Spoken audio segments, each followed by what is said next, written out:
right. This is all like I've just adopted a new form of communication.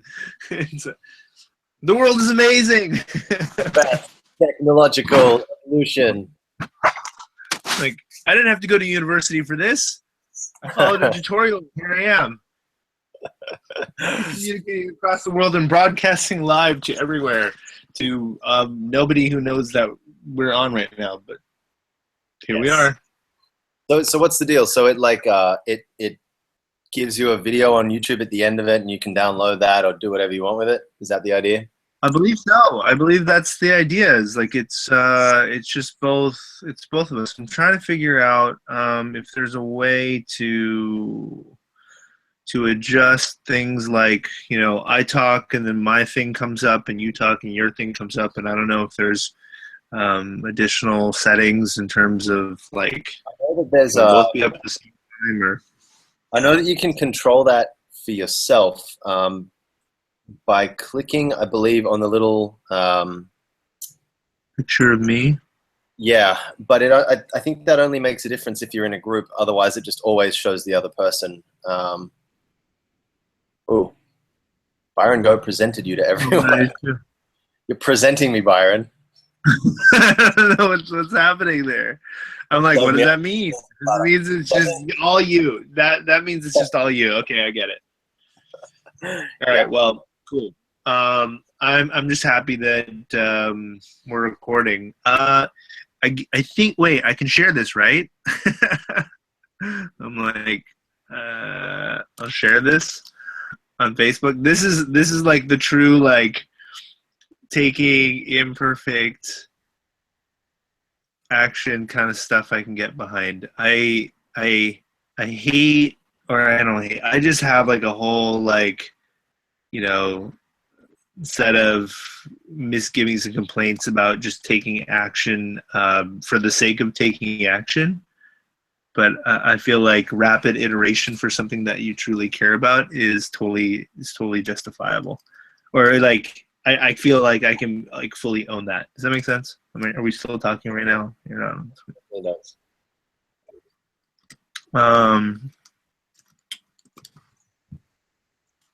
So I'm gonna have a couple of interruptions, maybe.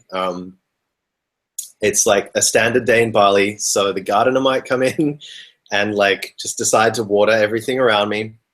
And I've also got a friend who's coming to borrow a Wacom and a bunch of other stuff. So if there's like random interruptions, I may actually introduce you. The girl who's coming to pick my tablet up, I think her one broke. I met her the other day, and she's this amazing. She runs this collective of amazing women who do like public mural work all around the world in like marginalized areas and places with gender violence. And they're like, wow. They're badass. They're like super cool girls from India and Pakistan and all over the place. Comes in and she's got a minute. I might get it to say hello, but I don't know. She might be in a hurry. So, but it's pretty fun.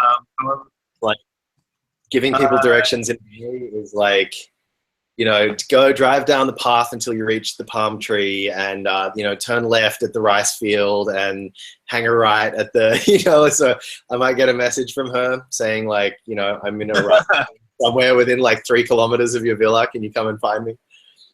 Anyway, we'll play it by ear. Perfect. I'm just posting on Facebook because that feels like it makes it like, it's like, I'm not trying to hide it. Here you go. If you want to join us, you can. Legit. Not that necessarily anyone can or will see it at, you know, whatever. I'm not even going to complain. And I'm going to make sure that my computer is plugged in. For some reason, it's not charging. Oh, this is convo number 1? For you and me, it's combo number 1. It's actually the second conversation I've had in this sort of little thing. It's mostly because I've been, but it's like, so let's actually, I'd love to talk about that. Here, give me a second. I'm just going to like close all these other, there's all these other windows open, doing all kinds of, while I was trying to figure out Hangouts and making sure it worked so that it's just you and me. So, I mean, the original idea behind it, I'm actually kind of curious as to what it was that you saw, because I realized when I posted about this that I had made my request. I mean, it was a real request, but that it was sort of vague, and so I wasn't really sure what people were saying yes to when I said yes. I was like they're like, "Oh, I love that." And I'm like, "Wait, what are we doing? Are we doing a Q&A? Are we doing conversations? Are you talking to me? Are we, what are we doing?" And then I sort of realized that part of it was, I don't know, it feels like it's not even about the format. It's about what I've been getting from feedback that I've been receiving, and I'd love to hear yours specifically, is that people are looking for deeper connection, just in general, like overall. And specifically, we have the internet in front of us all the time, and we're looking for something that allows for, I don't know, I'm always looking for real conversation, real connection, real possibility of creation of something new coming from what you and I like just create here in this moment today. And I find that isn't necessarily that takes something. That takes two people being willing to just sort of like sling things back and forth and like go down different roads and hear and listen and ask and inquire. And that's not necessarily what's available. And I would love for it to not just be two people. I would love for it to be two people going on 20, going on 1 million, or whatever it is. And I'm realizing that maybe this is more than just one-on-one conversations. Maybe this is a community of people that just are like excited to be like, look, this is something I care about. I don't need to like meet you at this coffee shop at this time. So now I'm no longer like limited by us being in the exact same place at the same time. And we're also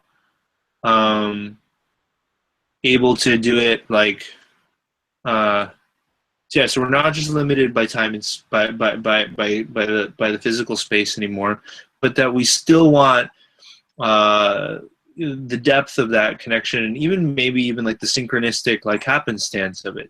Somebody might pop on who you've never met, and then they'll say something to you and whatever. And I feel like that's the kind of thing that happens when you're traveling. That's the kind of thing that happens when you're out in the world, but it's not necessarily the kind of thing that's happening on the internet, at least not lately. Like it may have happened back in the Wild West days of like, Well, I mean, I think probably the way that I would intuitively see it, it's definitely not something that I've looked at or done any research into. But I would say that, because I got my start with art and everything that I do in an online forum, in conceptart.org and the community that was there over 10 years ago. So I've been around not since like the dawn of the internet, but in that period when I think it was emulating the real world, and everything that cropped up on the internet was kind of like the internet version of a cafe, or the internet version of an art school, or the internet version of a whatever. Yeah. And I think what we're seeing now, and I think what you're writing, the wave that you're riding, is this kind of, it's like two maturation processes happening at the same time. I think there's a maturing happening in the social dialogue generally in the young and progressive community. So I think that there's a kind of a reflectivity or a willingness to like look inward at our own communities in sort of like the health community, the spirituality community, the art community, and all of these kind of communities that are based on improvement and progress and learning and that sort of thing. There's this kind of sense of like, we want to not only talk about better things, but talk better about things. And how are we holding these discussions? Are we communicating effectively? And then the second maturation that's happening is the allowance for digital things, whether that's digital conversations or digital art or digital communities, to begin to actually be their own thing and to stop looking for an emulation of the real world in those communities. So I think, it's one thing to say, let's get a bunch of people into a hangout together as if we're sitting around at a cafe, but it's another thing altogether to say, well, when you're at a cafe, you're not actually in your studio. You don't have your resources. So when we sit together in a Hangouts group, you've actually got your bookshelf and you've got your computer with all of your files on it, and you've got your art materials, and you've got, the people that are in the house that you live in, and you've got the physical location that you're in. Yeah. Like, you've got access to all these other types of information. So you're actually bringing massive amounts of resources into a conversation where previously you wouldn't have had that. At the same time, Sure.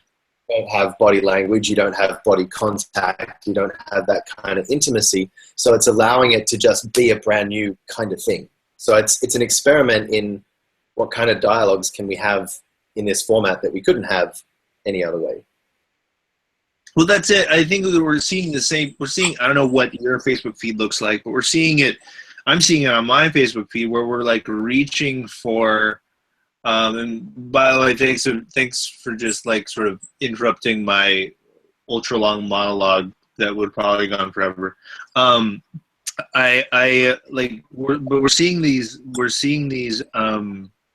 like we're trying to have these like really deep and meaningful and enriching conversations, and we're feeling like kind of limited, like, this post is going to scroll down on my feed. Somebody, like maybe some people will see it, I don't know, for the day. I don't know, like how much time do I really want to spend, like, unfurling and like turning my heart inside out for this thing and this well-crafted piece of writing, when like a bunch of people might not ever see it, or it might be like, it might be there for a half an hour before it tumbles into the realm of like all the other stuff that's passing by. So like there's like a limit to the mediums that we've had in front of us. And I think that's something like, I don't know, I've been feeling for a while, is like, I love writing, but like for it has its place, and like the conversation is really what I'm looking for, and it's been missing in a level of like real granular depth. Anyways, that's what I've been up to.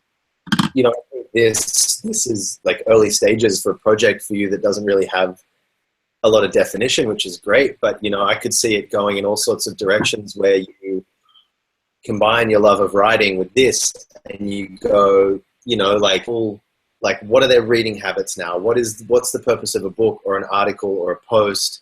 In what context do they read that? And is there some way I can blend my desire for good conversation with my need to write and actually have like a conversation book? Like, can I have a book of conversation? Could that book be a podcast? Could I take the idea of a podcast but make it more literary, or give it a structure like I would give a piece of writing a structure? Could I do like a guided podcast conversation audiobook? Like, there's all these kind of crazy ways that you could go with it, but it's going to come down essentially to what is it that you get from conversation that you don't get anywhere else. And I know for me, I have a real problem focusing on thought in a vacuum. Like if I'm trying to fix something and I'm just like sitting on my bed and someone's like, I'd like you to do a piece of art about, violence. And then I have to try and sit there and think about like, what do I think about violence? It's a real like undertaking. And I think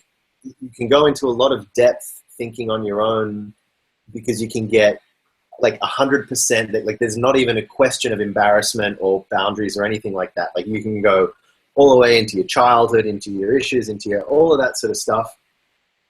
And get that depth and that honesty. But I find it really hard to actually do that. Like it's really, it's almost like a physical, whereas as soon as someone starts asking questions, it all comes to the surface like that, and it's like, I barely even have to think about what I'm saying. It just kind of, those synapses start firing. So it's sort of like, for me, I think conversation and this kind of like honest, open-ended conversation, it just is like someone just takes the plug out. And I think the important thing is the recording. Like, how do you record that? What do you do with that afterwards? And I saw what you just did then. actually writing down something that I said. You know, I think if everyone else is listening and you're in a group, I think if people were to actually write down as other people are talking the things that stand out, like what a huge thing to know what it is about what you say and what you think that resonates with other people. And at the end of that conversation, you get a collection of everyone going, I really liked this, this, and this really like clicked for me. And that can drive everything that you're going to talk about is what is important to you, is what you believe, you know, assuming that you're being honest. Sure. And so therefore it's not like you're allowing yourself to be dictated to by an audience, but it's actually saying, of all of the things that I could communicate that I care about, which are the ones that are pertinent right now to the people around me? Which ones make sense? Which ones are in context? So, that's it. Yeah, look, that's exactly it. Which ones are in context, and it's a contextual thing. That's what I find is missing in so many of these other mediums, is that they're one way, and even the ones where there's a call and response, there's still a one-wayness to it, because you're still like inside of your head. I've created a thing. Here it is, fully crafted. And now you read it, or even if it's one line or 50 lines, you read it, then you fully craft. And this is sort of like, this is, it's like having, like, you know, the physical thing that you're describing is like trying to do contact improv by yourself. You know, like if you've ever done contact improvisational dancing, it like when you are in like that dynamic of two people like pushing and pulling and like rolling, or more than two people, things occur, like feelings occur within your body, you know, inspiration occurs that wouldn't occur if you were just writhing around on the floor by yourself, because you're literally being pushed and pulled and moved in different directions. And what we're doing, and it's something that we do, I think, in conversation all the time, I think it's brilliant what you're just talking about. We just don't necessarily then it disappears. And it's like, well, what would happen if it didn't just disappear? What would happen if we could use that energy that is created in these dynamic sort of environments, in these dynamic interactions, and then actually focus it into deeper inquiries, or you know, like further conversations, whatever it is. There's so much. I've had that experience, you know, like that. What that reminds me of is collaborative painting. And like I've done a couple of collaborative murals, but they're almost like, they're usually like compartmentalized. Like everyone kind of gets their own section of a wall. And so you feel like you're making something bigger, but essentially it's your little chunk of art next to a bunch of other people's. But I had this experience painting with, I don't know if you know an artist, Damon Soul. He's from Grass Valley, and he's like in the visionary scene, but he's not exclusively in that scene. He kind of does a lot of gallery work, and he has a collective that he paints with that's totally escaped my mind. He paints with Oliver Vernon, Mars One, those guys. Forget the name of their collective, but we had a live paint together at a music festival in Australia, and he was really, like, every couple of minutes he would intentionally come and like break what I was doing, and there was this sense of like I couldn't quite like grasp the painting, you know, and then he would encourage me to swap with him and paint over what he'd been doing. And it wasn't just a kind of like, let's splash around on the canvas together. It was almost like an unspoken agreement that if I see you going down the rabbit hole of like getting into your little rendering fest over here, it's my responsibility to actually break you out of that and divert your attention to keep it at that fresh initial stage, so we can keep creating something vibrant with energy here. Partly because it's competitive, and partly because that results in a better artwork at the end of it. And then that, I think the important part is to then take that collaborative experience as its own ritual, and then go, now what can I take from that experience? Where did that lead me that I didn't expect to go, that I can now go into my own private space and my private practice and do an artwork to explore? You know, and it's that constant, like, this is a lot of what I'm thinking about and working with at the moment is bringing the concept of breath, just like a simple cyclic breath mentality, into all these different areas of my life. And I feel like conversation is again, it's that, you know, when is it time to breathe in? That's a conversation for me. It's actually breathing in all of this new stuff, these new ideas, these new directions. And then the breathing out is like doing something with that, like doing the work, creating an artwork, or just telling the world something in some way. And then you kind of empty yourself and then you breathe in again. It's the same thing with collaboration. You know, it's the same thing with travel versus staying in my studio. It's the same thing, you know, with just like your daily practice of like, okay, today is a day where I need to go out and work on my fitness or go and be social. And then today is a day where I need to actually sit in my room and focus. So I think the same thing applies to thinking, and conversation is a form of thinking in a breathing in sense. That's how I like to think about it. You know? Maybe that's a bit under-articulated at this point, but that's where I'm going with it. I mean, yeah, or like, I mean, what we're doing is we're banding about like both of us. I guess I would love to hear what had you be like, what you just said sounds good, let's do that. Like, what specifically like occurred for you when I, you know, put out this video that I'm not even sure what I said, and then you know, you were like, there's something there for me. What was distinct about that? I think it was, I don't think I even finished watching your video. I think I watched about half of it, but it was just, and it might have even just been what you wrote in your post, because it was that, it was just like, I'm not a very logical person, so I don't really think things through. I didn't read it and go, oh yeah, like I can see what that would look like, and I think that's a good idea. I think for me, the only thing that matters is when I can tell that somebody knows it's the right thing to do, and they felt a resistance, and then they're kind of like, I kind of don't know, and I'm kind of not sure, but it feels right, so I want to do it. Like 9 times out of 10, that's enough for me to go, I'm going to get behind that, because I know that feeling, and I know that 9 times out of 10, the things that do end up being important are the ones that we resist, because they're important, because we care about them and we want them to be good. And you know, it's the pre-constructed, like, okay, I have this exact idea of what I want to do, and I need this many artists, and we're going to talk about this, this, and this. I'd be like, I don't know, that feels like work to me, you know? Yeah. You know, and I do, like, I've had some great, I think I resonated with just the basic idea that you had, which is, you know, I seem to have really good discussions of a different type with online friends than I do with people in the real world. And maybe that's because there's an anonymity there.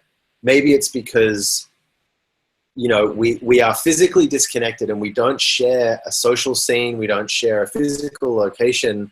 So there's almost like, you know, if I'm having a conversation in person, ego is still going to somehow get in there and want to be impressive or want to say something interesting, or it's even just thinking about, like, if I say this, how will that affect tomorrow? And it's not necessarily in a way where you need to be liked. It can just kind of like, it just changes the conversation based on all these variables. And I think it's nice to have a conversation with someone online, almost like it's better the less you know them, because it's just like, I just literally don't, you know, cables tying me down here. Like, there's just no way that I'm really going to screw myself over if I say the wrong thing, or really open and honest. Well, I can also bring it. For me, there's a counterpoint to that simultaneously adds on to what you're saying, which is simply that while there is this anonymity, excuse me, while there is lack of tethers, because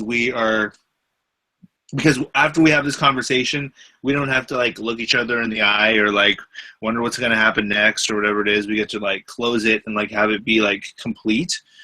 At the same time, as a coach, as a consultant with individual clients, something about the online, like almost all of my conversations are done Some of them are done via phone, but almost all of them are done via video, and they're done online. They're not, very few of them are done in person. And I even noted with some of my clients, when I saw them in person, it was interesting because I was sitting across the living room from them, and we were like, this is funny. We actually kind of feel further away. And one of the real reasons for that is quite simply that when we talk normally, it's with a couple. When we talk normally, I am like basically in their laps. You know, like, so even from a spatial perspective, like right now, you are like, this conversation is having 3 feet from my face, and it's the main thing I'm focusing on. There aren't other people around.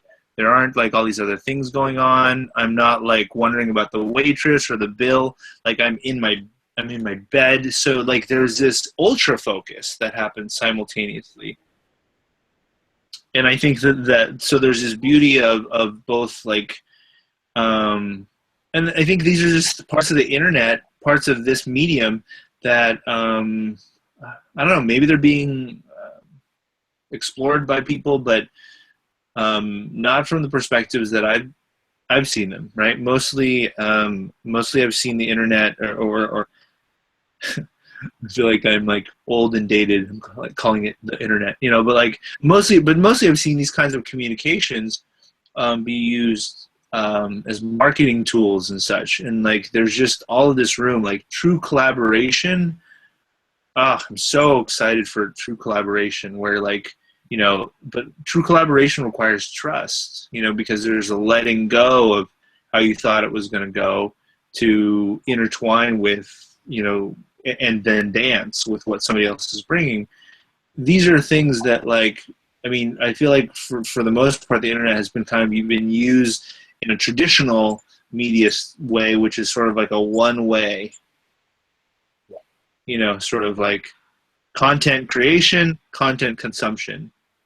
And there's like a world of interaction that ironically maybe being used more by like, you know, sex camera people and that kind of thing, like more than anybody else, because it's kind of like you can't do it anywhere else. Yeah.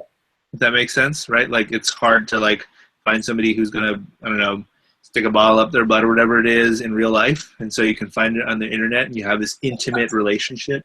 But it's also like interesting because I'm like having this intimate conversation with somebody who is literally, you know, 15 hours away from me. Right. Like I'm having like a real conversation. I can ask you about, you know, like whatever we can ask each other about whatever we want. That in and of itself is that, I don't know, there's just, and then having it be shared on top of that, I think speaks towards wanting to create a world of that, not just have it be like some secret that you and I get to keep, but have it really be the way that we go, the way that we progress and grow as a society, as artists, as you know, creators.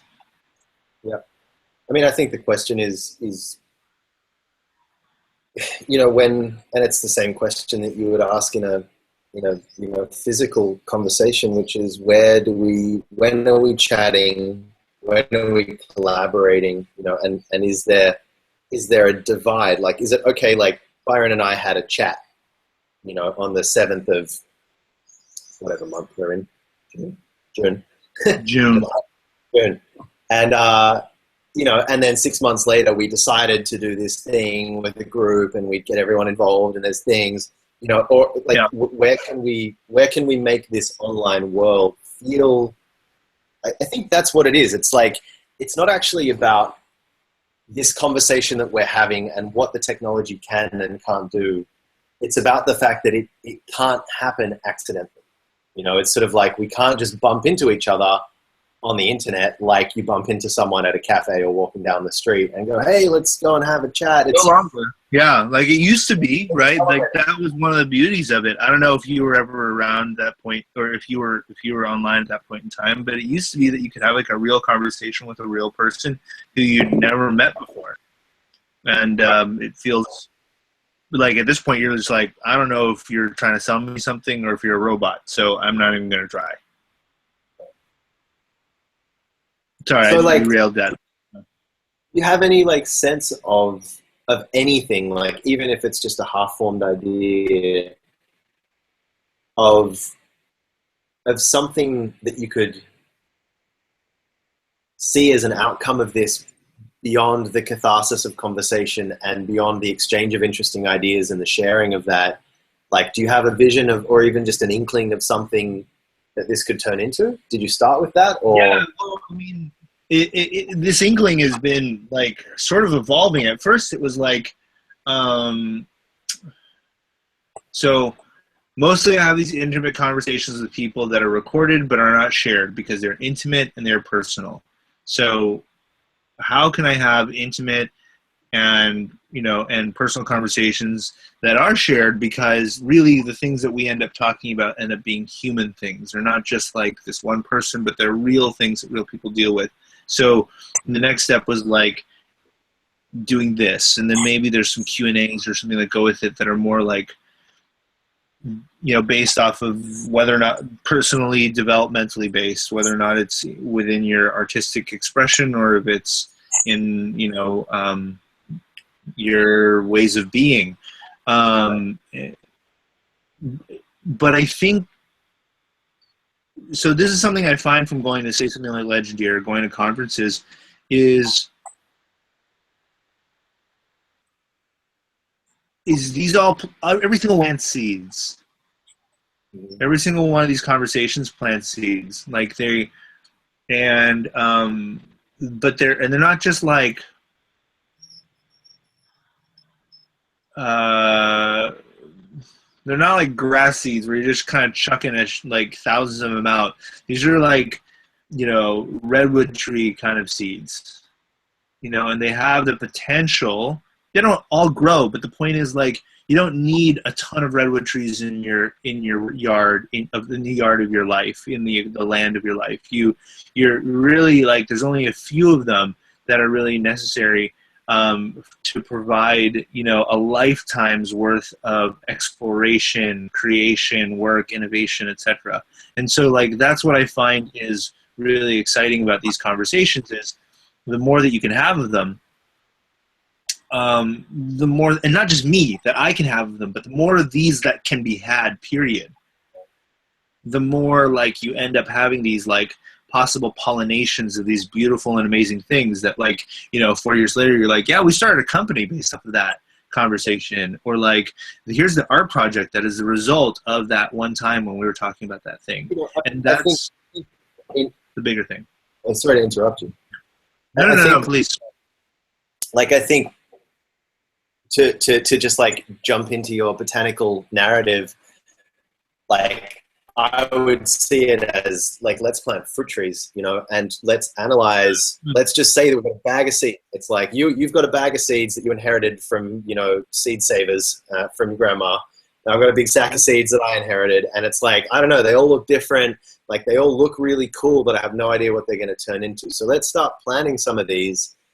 And then I think the important thing about, or I think an important thing to consider when extending this beyond initial conversations and that sort of free-flowing, meandering discussion, is what's actually bearing fruit here. It's like, I planted 50 seeds, and I'm noticing that some of those are turning into bananas, and some of them are just turning into, flowers.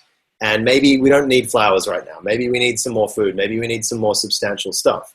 And one of the things that I don't think people do enough of, and this pertains more to, like, interviews, and this comes from listening to a lot of, like, podcast interviews with artists and stuff like that. Yeah. And this constant sense of, like, I'm kind of sitting there going, why won't they ask a more interesting question? Or, like, they'll ask a question and then the artist will respond and they leave this, like, wide open door. They're like, yeah, I did this whole body of work, like, based on the fact that I'm afraid of, motorcycles. And then the other person's like, yeah, cool. And so, like, why did you? And it's like, dude, like, they just opened this massive door onto, like, why are they afraid of motorcycles? Like, what? Yeah. And you're, like, screaming at the camera, like, ask the question. And I think what people don't do enough of is have a discussion and then reflect on it and then come back and go, what's a deeper level of questioning that I can do now because I was given superficial access? You know, so, and it's hard to do on the fly, but I can go away after an hour or two talking to you and go like, you know, like he kept coming back to this idea of such and such. Like, I really want to actually probe into that. And I feel like the more you do that, it's like selecting the trees that seem to be bearing the most fruit. And you're like, all right, like, let's collect those seeds and start planting more of that. And it starts to just increase the abundance, you know? So I feel like that like iterative discussion where you keep coming back to it, because the role of curation is really important. And curation doesn't necessarily mean, you know, censorship or having a preconceived idea and trying to like ram your discussion into it. It's actually just, it's holding that exact balance point between spontaneity and curation so that you can not be limited and end up in a boring discussion because you've kind of formulated it. Now what comes in, you also have the confidence to go, I'm actually going to stop the wandering right now because we've hit on something really special. And either I want to dig into this right now, or can we agree to go away for a week or two and actually think on this and then come back and have a really specific discussion, you know, because we actually hit on something important. And that, you know, I want to do that with part of what I'm doing with Legendeer is to do like multiple rounds of interviewing to like get under the layers, not just of like, you know, like, oh, why did you do this or why did you do that? But like, why did you even need to think about why you did that in the first place? Like, let's just go deeper and deeper and deeper, you know, and for no other reason than to bring to bear, I think, the full resonance that people have with each other, because, you know, the deeper you go, the more universal it's going to get and the stronger that mutuality is going to be, you know? To bring to bear the full, I don't know what you said exactly. I feel like I'm not writing enough. It's fine. I'm just like, because that's I don't know if it, you know, like for me, I don't know if it was a let's go deeper, but it was certainly but it's certainly like there's so much opportunity here. There's so many things to be that, like, again, like there's just this assumption that conversations disappear. Like that is how we have known them as human beings. And it's like, well, what if they didn't? And also, like, I'm curious about, like, why is this different than a podcast? Because people have asked me that, and, like, there's a big part of me that's like, I do not want to do a podcast. Why don't I? And I really think it has to do with interactivity. Although I'm not sitting here thinking, what I really want is for me and Adam to, like, have other people come in and ask us questions and then possibly interrupt and possibly not, but like there's something about that, like it really, like that's why the idea of a coffee shop conversation kind of appeals to me, where you're, well, you know, like there's a round table of 1 million of us and we're talking and people are listening, and then maybe they check out and have their own conversations, but if they're listening, like they have the opportunity to kind of be like, hey, whoa, you just said this one thing, and like, well, actually, funny you say that, because it looks like Bronwyn, hello Bronwyn, is on the Google Plus page, and she's asked a question. Bronwyn Schuster. Oh, yeah. How do I even look at that? Where am I? The link that you shared on Facebook. Click on that.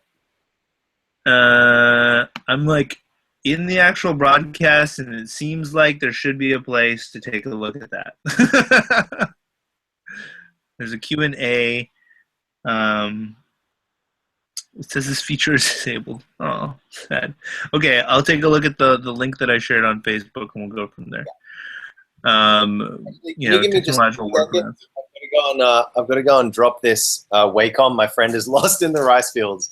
Can you give me like 2 minutes? My friend is lost. Of course I can give you 2 minutes. Thanks, bro.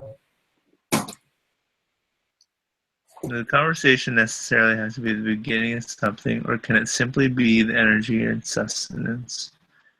conversation that creates excitement. Oh, absolutely. Yeah. I don't think it has to be I think it's I think it's by default the beginning of something. Just like everything is the beginning of something, but there's like this idea that with the beginning of something that it must be capital S something. Just like every painting has to be capital P painting, like I have to sell it or whatever it is. And like, of course, any artist that's ever worked with that's ever like really created any kind of body of work has a million things that they never published. Like every conversation doesn't need to be publishable, but like every conversation does create something, and it's whether or not you then it then just serves, like, I think the two people right in front of you, the two people who are having it, or the five people who are having it, or if it goes on to creating something out in the world. I think that's a different. And I think a huge part of it is not being attached to it being one or the other, because I think if you're attached to it being one or the other, then you end up kind of thinking too much about it. You kind of end up adding too much gravitas, adding too much weight and pressure on where it goes and what it does. I feel like the conversations that people have asked me to have, like, I'm excited for their potential, but I'm not really at all attached for what actually ends up happening within them. So here's Adam. Welcome back. Welcome back. So I gave a little monologue to riff off of what Bronwyn had asked, and now I have who's viewer number 3. I don't even know who the third viewer is. This is amazing. We've tripled our viewership in just the last minute while you were gone. Like, that's how good of a conversation it's in. Spread. But the Bron's question was about, like, does every conversation have to start something? Can it just be like an expression? And the boiled down answer for me was every conversation does start something, just like every plant, every seed starts something, even if it's just the seed of it, even if it turns into compost, whatever it is. But it doesn't need to become a giant tree that bears massive amounts of fruit. But like every single conversation like every single one that I want to have has that potential, and then also Bronwyn, there's an open to it. Sorry, Bronwyn. No, sorry. Bronwyn, you want to jump into the call, Bronwyn? If you've used Hangouts before, I'm sure we can do that. Yeah, she probably can too. Oh yeah, there she is. She's a quiet little bug in the corner. Yeah, come on in. Do we? I think I can invite her. Right? Can I do that? I think so. Mm-hmm. What is an email address via which ask and you shall receive? I don't know how these things work. Is Luke S. Mr. Swain? Yeah, what? Mr. Swain. Oh, Bronwyn.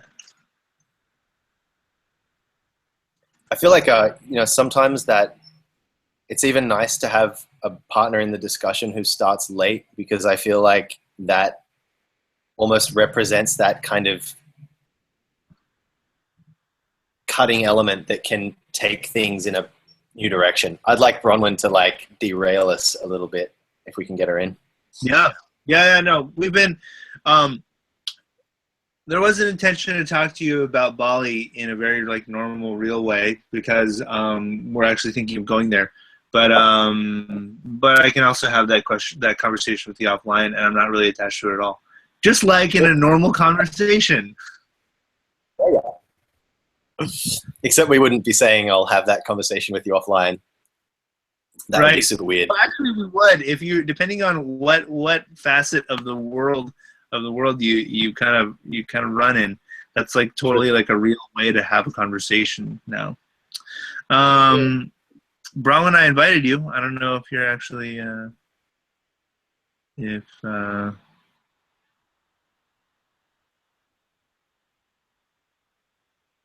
I don't know if she can join, but like I added an invite to you on Google Plus, so let me know.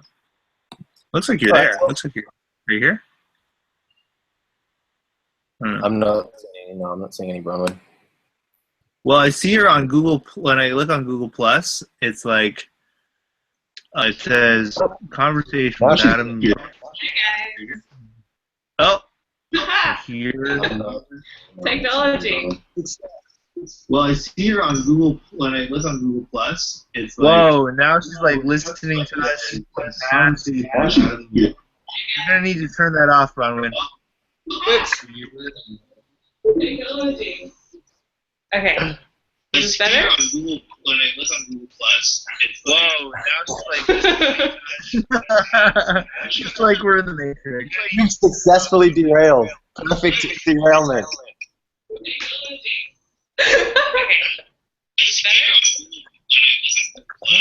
Alright. Oh my god. We're in an endless loop. Can you close that window, please? Successfully derailed. Perfect derailment.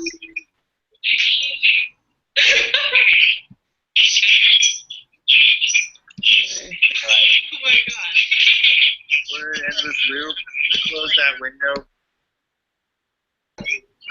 Okay. Cool. So I'll just talk now by myself because everyone else is muted.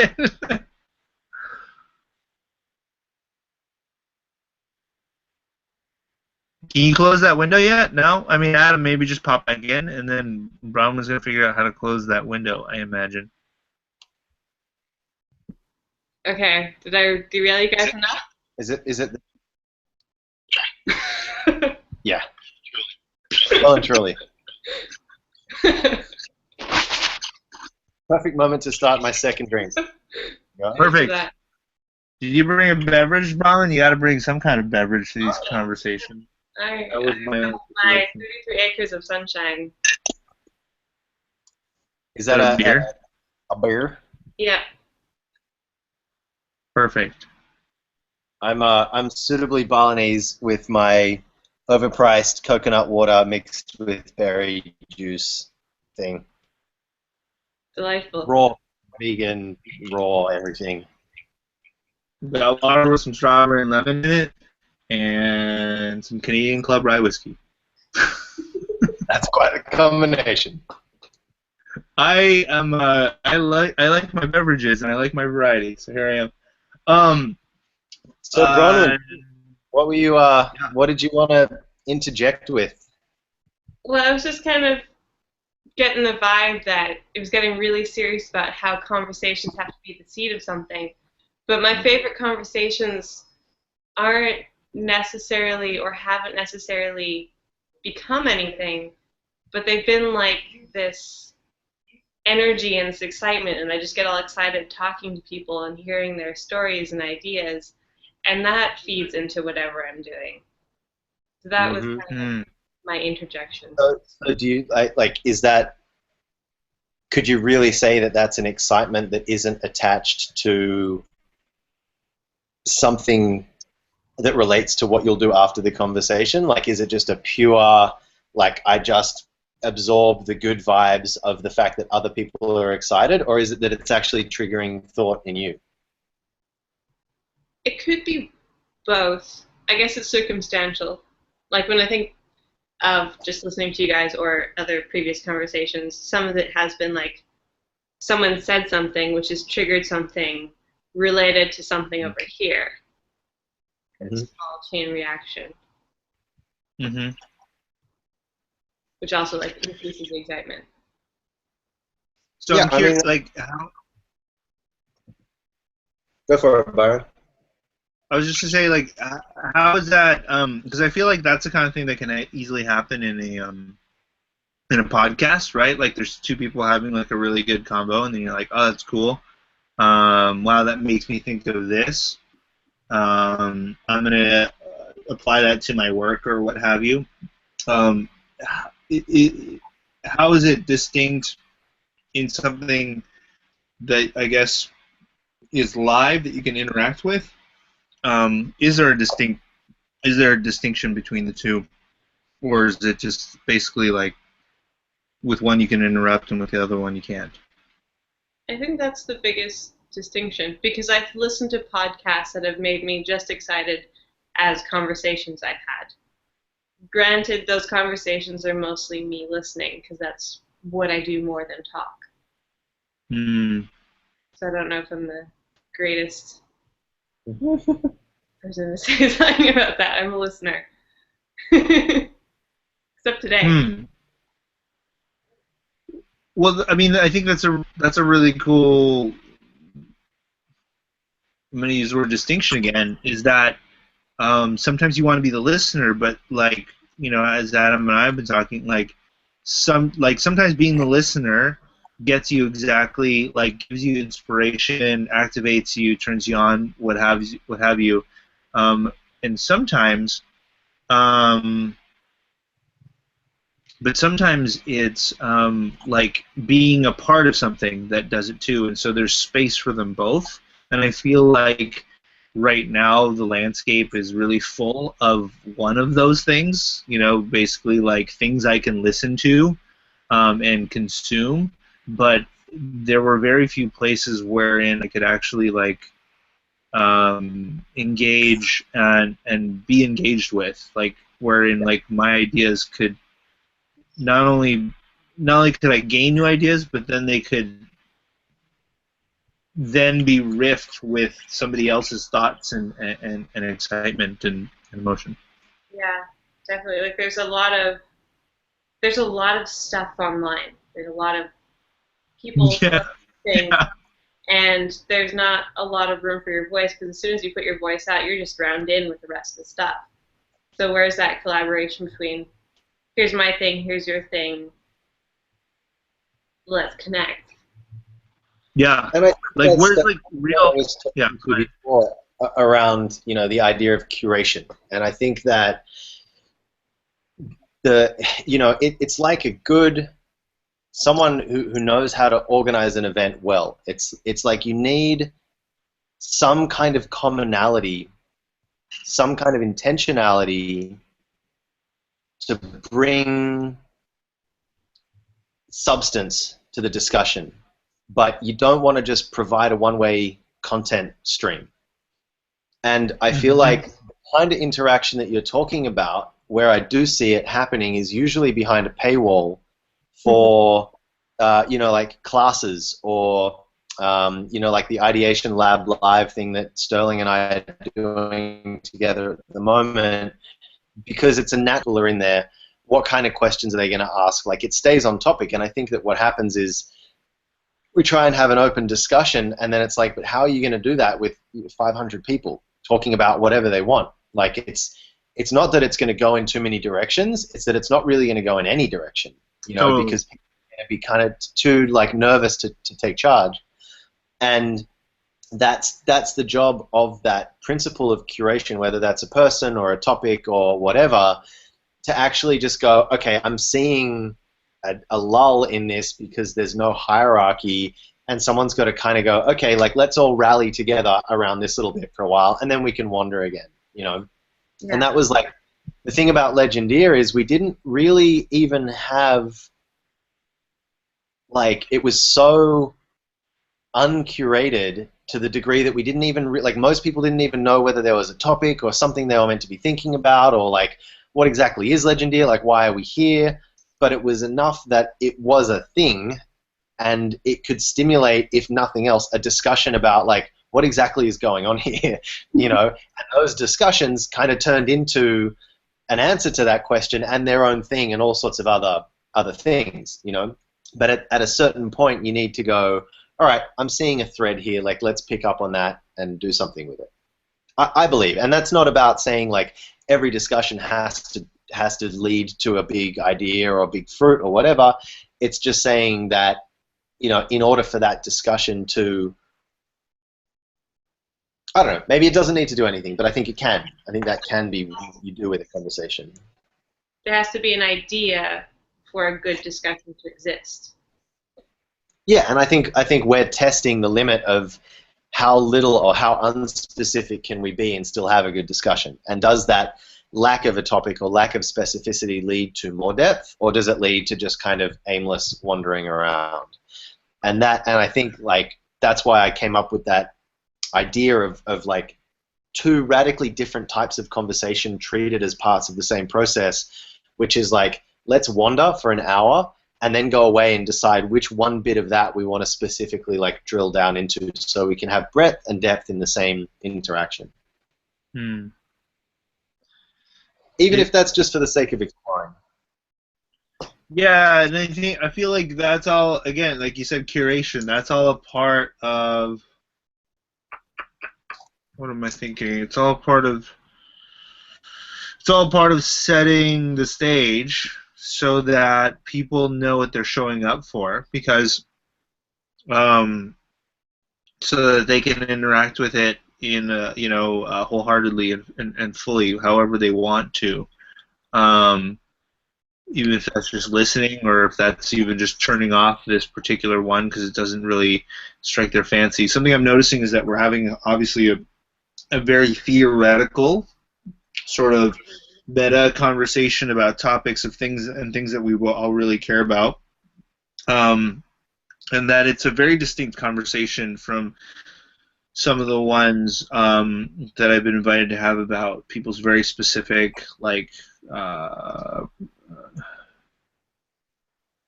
like struggles that they're having in their lives or challenges that they're dealing with, and that there's also like that I'm also not resistant to it. Like I'm not like, I don't think one's better or worse. What's important to me is that they're both like, I care about both of them, just in different ways, but I care about both of them, so I'm interested in both of them happening in my life. Does that make sense? Like I care about like making a difference directly with somebody, and I also care about having this sort of like meta discussion about where this can go and what conversations are and how they can be, because they're both really evocative for me and rewarding. And I mean, because this discussion is not in any way being premeditated to be appealing to anyone, like that's kind of the point, is like it really doesn't matter whether there's one person watching or 1,000 people watching. It's kind of happening on its own steam, and that's the perfect point at which to just kind of go, let's talk about something and get as many people in as we can and get all the voices in, and it's to allow for that kind of hypothetical thinking and brainstorming. It's basically a big brainstorming session, at the end of the day. Indeed. Yeah. Yeah. Yeah. If we're having, like, because the first conversation I had of this kind, I tried to do it, or we attempted to do it live using this other website, Blab. It didn't work. The website's it's in beta and it's having technical difficulties. So we actually ended up doing a conversation using a program, an app that I have called Zoom, and we recorded it. And it was, both of us are coaches, and we just had this conversation that was like new ideas basically occurred, like that neither of us had separately, and they occurred from the confluence of us asking questions of one another and then receiving and processing and in real time throwing out the thing that came from it.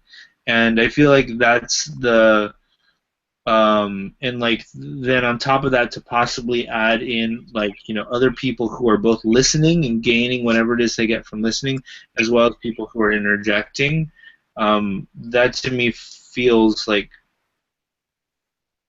I don't know, it feels like a really beautiful tool for education and growth, and then possibly planting the seeds for bearing fruit later.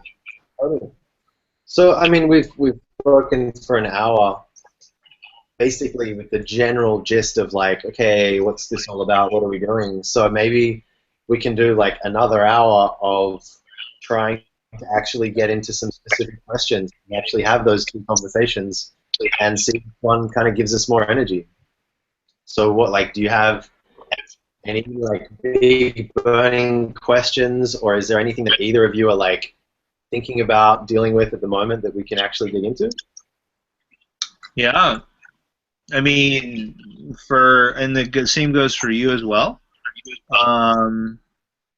If there's any like, trying to think. I mean, to be like, is there any? Yeah, I'll just start. there are things top of head for me. So, because originally I had posed this wherein I was the sort of the de facto expert. And Bronwyn, is there a way for you to use like headphones or something? Because it keeps like I keep hearing it echo from your thing. I don't know if you're there still. You I'm know, getting it's like, black. she now looks like she's frozen. I can't tell. And she's gone, and she'll come back eventually. Okay. I mean, the big thing for me is that I had originally posited myself as the expert because somebody's got to take responsibility for the conversation happening. And I've had a lot of conversations, and I've taken a lot of people through a lot of different spaces. And yet I find myself like, inside of the space of your question, like happy to jump in and see what kind of perspectives you've got on it. And that is, to get meta again for a second, I think another one of the really cool possible outcomes of something like this is that everyone can be an expert, because if you're having like real conversations about real human stuff, then any perspective is a valid and is a valid and valuable one. Just even if it's just like, oh no, I don't think that at all. But if it's real, like you can learn something from it. So, so I appreciate that as well. The big thing for me is my biggest challenge is that I'm trying to do something like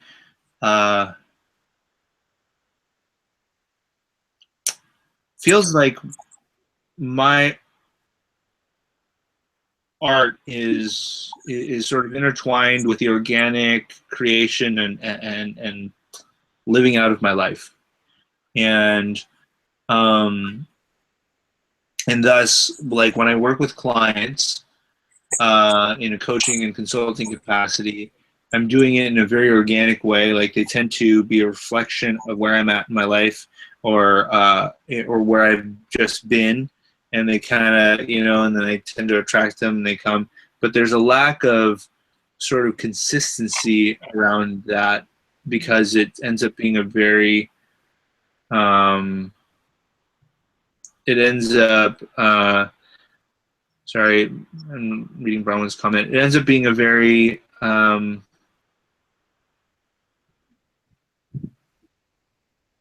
sporadic. It ends up feeling, it has ended up feeling a lot of times like a struggle, because there's this sort of like,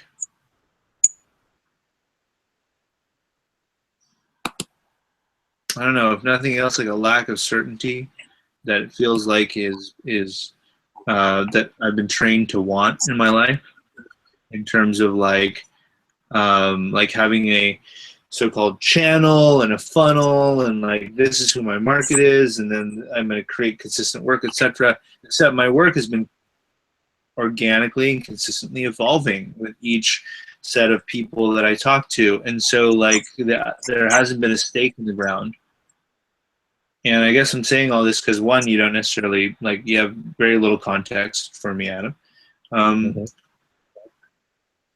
But two, it's something I'm very much struggling with. Like, that inconsistency hasn't been, or that consistent inconsistency, or however you want to frame it, has felt like a really huge challenge. And I don't really, I mean, part of why I'm doing this right now is that this feels close to the heart of something that I care about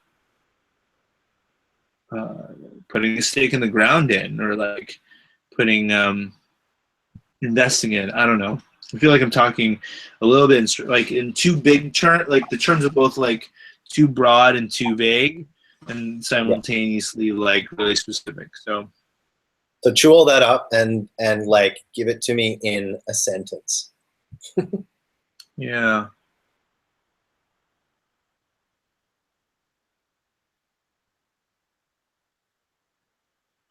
Like, is it the inconsistency of? Is it that every interaction you have with a client is different, and so you're struggling to see like where is this all going? Like it's just kind of responding to a bunch of kind of, you know, different situations every time, and it's that need to kind of go like, what's my focus? Is it a focus thing? Is it a like, do you feel like it's not leading anywhere beyond just more of the same? I feel like, I mean, and it could just simply be, it could just simply be a context thing wherein like, there's been this pervasive feeling, you know, where people like when people say things like, oh, you want to do this? Well, go find somebody who's done it, and like basically have them be your mentor. Like whether or not you ask them directly, or you just follow their work, or you follow, you know, you read their book or whatever it is, have them be your mentor. And that pervasive feeling has been, what I think I'm doing, it doesn't feel like, I haven't found anybody who's done it yet. And it's not because like for lack of trying, it just doesn't seem like what I'm doing exists yet. Like there's just things coming together, like, you know, different, you know, forces or whatever it is, they're coming together that just haven't had an opportunity to come together in our society yet, because of technology, because of knowledge, because of etc. And so there's this feeling over and over again of like, what the fuck am I doing? And I look around and people are like, I'm a coach and this is what I do and I'm in this. And it might just be as simply like a lack of self-trust that that there's like a thing, but there's also in that lack of self-trust a fear that like I'm really just putting it all off or something. Does that make sense? I think so, maybe up until that last sentence, but is it a sense of kind of when you really get on a roll and you're starting to see what you do when you're in your unique position and you're putting your variables together and you're like, wow, this hasn't been done before, like this is new and it seems valuable, is there then a tendency to go and look for someone else that has done it, even though you kind of know that there isn't, you kind of want there to be to validate it? That's definitely a part of it. I would definitely say that's a part of it. I think there's definitely like a, fuck, somebody just tell me what to do because I don't know what to fucking do. And this is, it seems like, and like I keep getting asked like, how is this going to happen? And I'm like, I don't fucking know. It's never happened before kind of thing. But somewhere in there is like, hey, can you, like there's bills to pay and stuff. And like, and in the case of with my partner, it's like, I want to be able to provide, like, how do I do that in a way that's responsible for the impact that it's having on her life and our lives and all these things. And as the coach to me is like, oh, you know the answer to that. But anyways, so yeah, those are definitely like all in the same mix. Yeah, I mean, you weren't there for the expedition part of Legendeer. And I spoke a little bit about this experience that I had in Spain with a painter named Antonio Lopez Garcia. And it was, I'll have to give you like the short version because it went for about 3 hours when I told the story.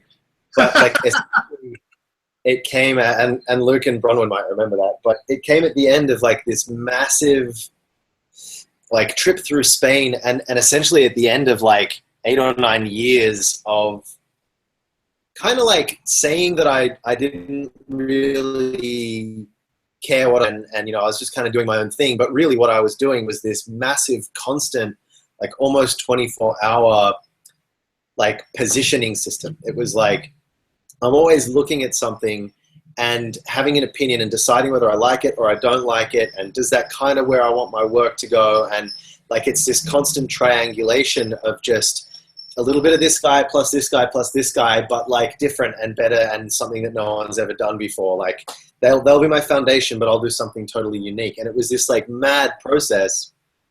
And I was in Madrid and I went to the Thyssen-Bornett's, Thyssen, I think it's how you say it, Thyssen-Bornett's or something like that, collection. And it was essentially a museum that had like the entire history of art from like the, you know, the 6th century through to like 21st century contemporary art.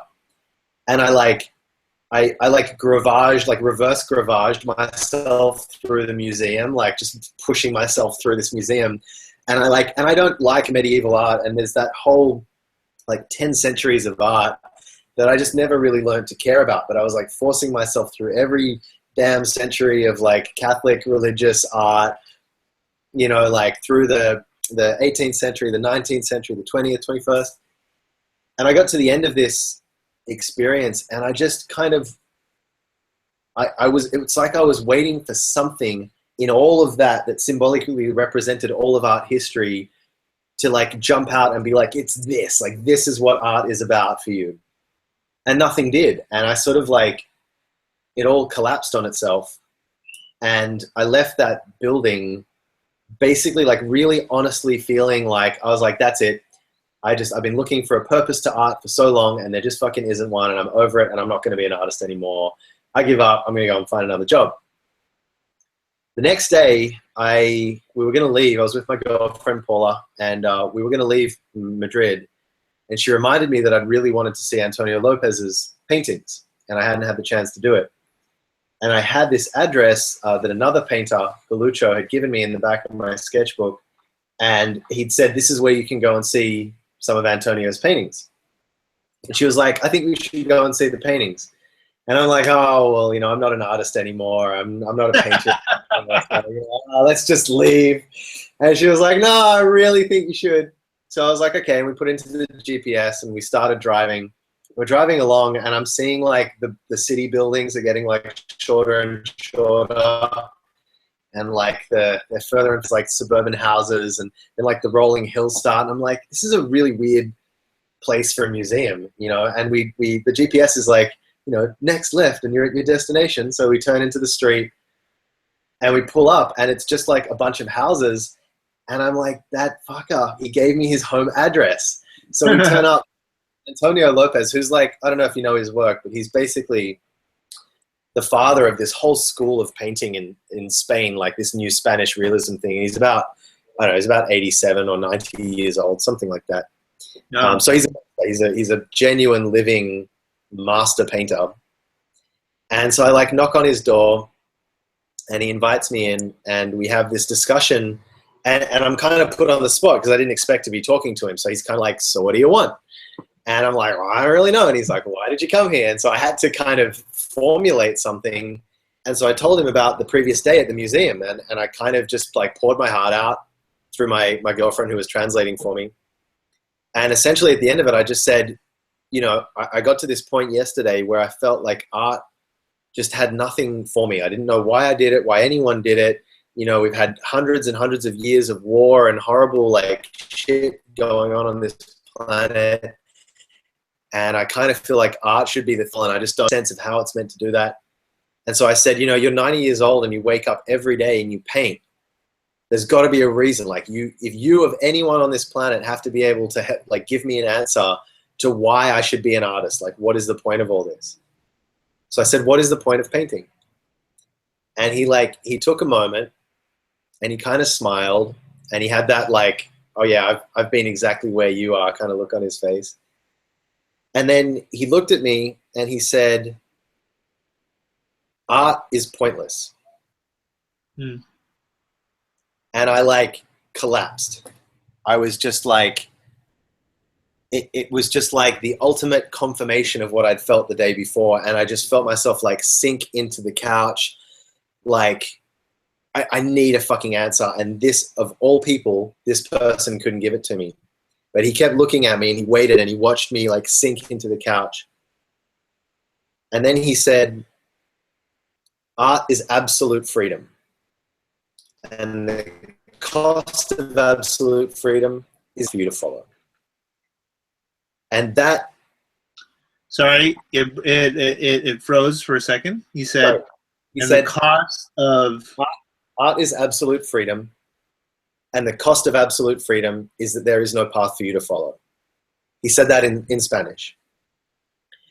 And it was the word cost that made, you hear from when you're 5 years old, like there's no right answer. Like it's just whatever you want it to be. Like it's this freedom thing. But to have it phrased in the sense of the cost of that freedom, what you sacrifice for that freedom is the right. And what he was saying was, you've been to every museum on the planet, dude. Like, you're 28 years old or however old I was, and you've been to Spain and America and all around the world, and you've looked at all these artists and you've met all these artists, and you're asking this question, like, what is the point of art? And he said, there is no path. When you really enter the place where you're making art, it's terrifying because you cannot follow anyone. Because the moment you follow someone, it's not art. And it may be the process of getting to art, because you have to learn and you have to emulate and you have to be inspired and you have to have your influences, and that will never go away. But when it's really art, it's when it's absolute freedom. And the nature of absolute freedom is that it can't be held to anything external. It has to be the principle of absolute freedom. So that, it kind of, in that moment, the way that I visualized it in my head, that this image came to mind, when he said that art is pointless, it was like a little ball of light that represented my desire or my willpower to make art. And it was surrounded by this structure that looked like a rickety tower of like wooden beams. Yeah. And when he said art is pointless, it's like the whole thing started shaking and collapsing. I had this feeling of like, if he doesn't say so, I am literally going to lose of the desire to create, because I'm so anxious and so wrapped up that it's just going to collapse. And when he actually said it, the tower did collapse. And what happened is that ball of light that I thought the tower was holding up, it stayed where it was, because it wasn't actually being held up by the tower. It was holding the tower up. Mm.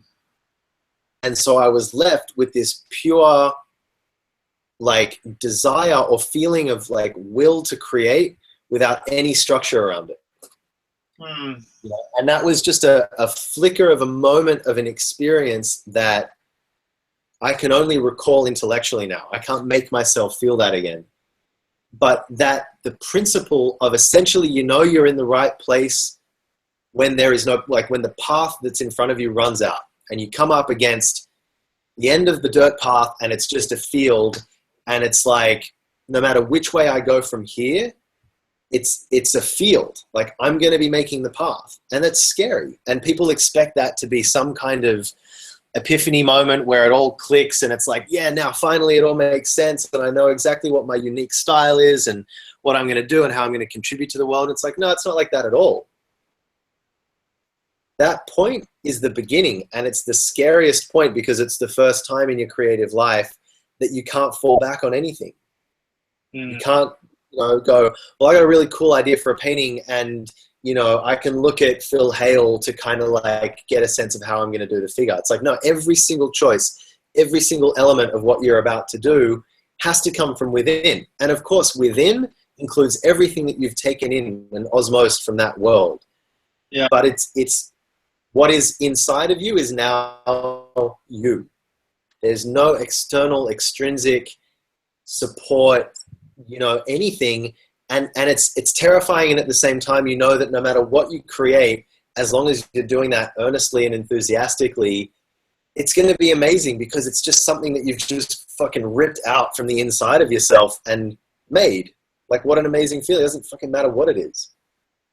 But it's a huge, huge difference from just kind of like doing stuff. I don't know. I don't know if that relates or if that makes sense or gives you something to reflect on relative to where you're at. But you know, that feeling of like no one's done this before.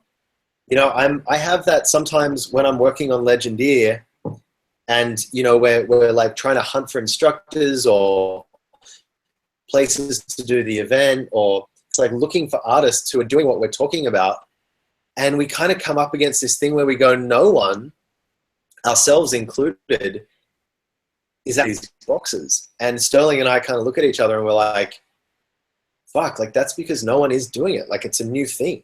Like it's a new mode of being an artist. And it's kind of our job to like midwife that, you know? Mm-hmm. So maybe like, you know, maybe what you're in at the moment is that kind of that initial stage of the discomfort of realizing that you've run out of things to kind of triangulate by. And you have to just do what you're doing, which is you're starting conversations without really knowing where this whole thing is going. Mm-hmm. You know, and that doesn't mean that because you've suddenly opened to the freedom of it all that it's actually going to work. The whole thing might collapse. You might end up having 50 really boring fucking conversations. Like that is the vibrancy of freedom. Potential that this might all go wrong, then you're not really free. You're just kind of like, you're doing what you know is going to work, and that's not going to go anywhere. Right? Yeah. I'm just like absorbing that last little bit that you said. If there is no potential that this might all just go wrong, then you're not truly free. Is what you said. And think of it as vibration. Like you want things to vibrate. Like vibration feels good. Music, from dance, from life. Like it's about energy. And I'm really like trying to talk about this without it being a bunch of like hippie words that don't mean anything. Sure. But like energy and vibration is oscillation, but it's oscillation. So when you're an artist and you oscillate or you vacillate and you have no momentum, it's indecision. And you sit there and you kind of go back and forth and should I do this? Should I do that? Look at that artist. Look at that artist. And that vacillation is there because there is a primal energy of wanting to create. So without that, if you were just apathetic, there would be no vibration at all. You would just be sitting there watching TV, whatever.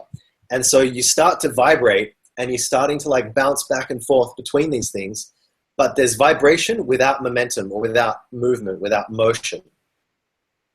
And so when you actually continue to oscillate, continue to vibrate, but then you add a momentum to that, that vibration is then what gives you the energy for the momentum, like a dynamo, right? Mm-hmm. So it's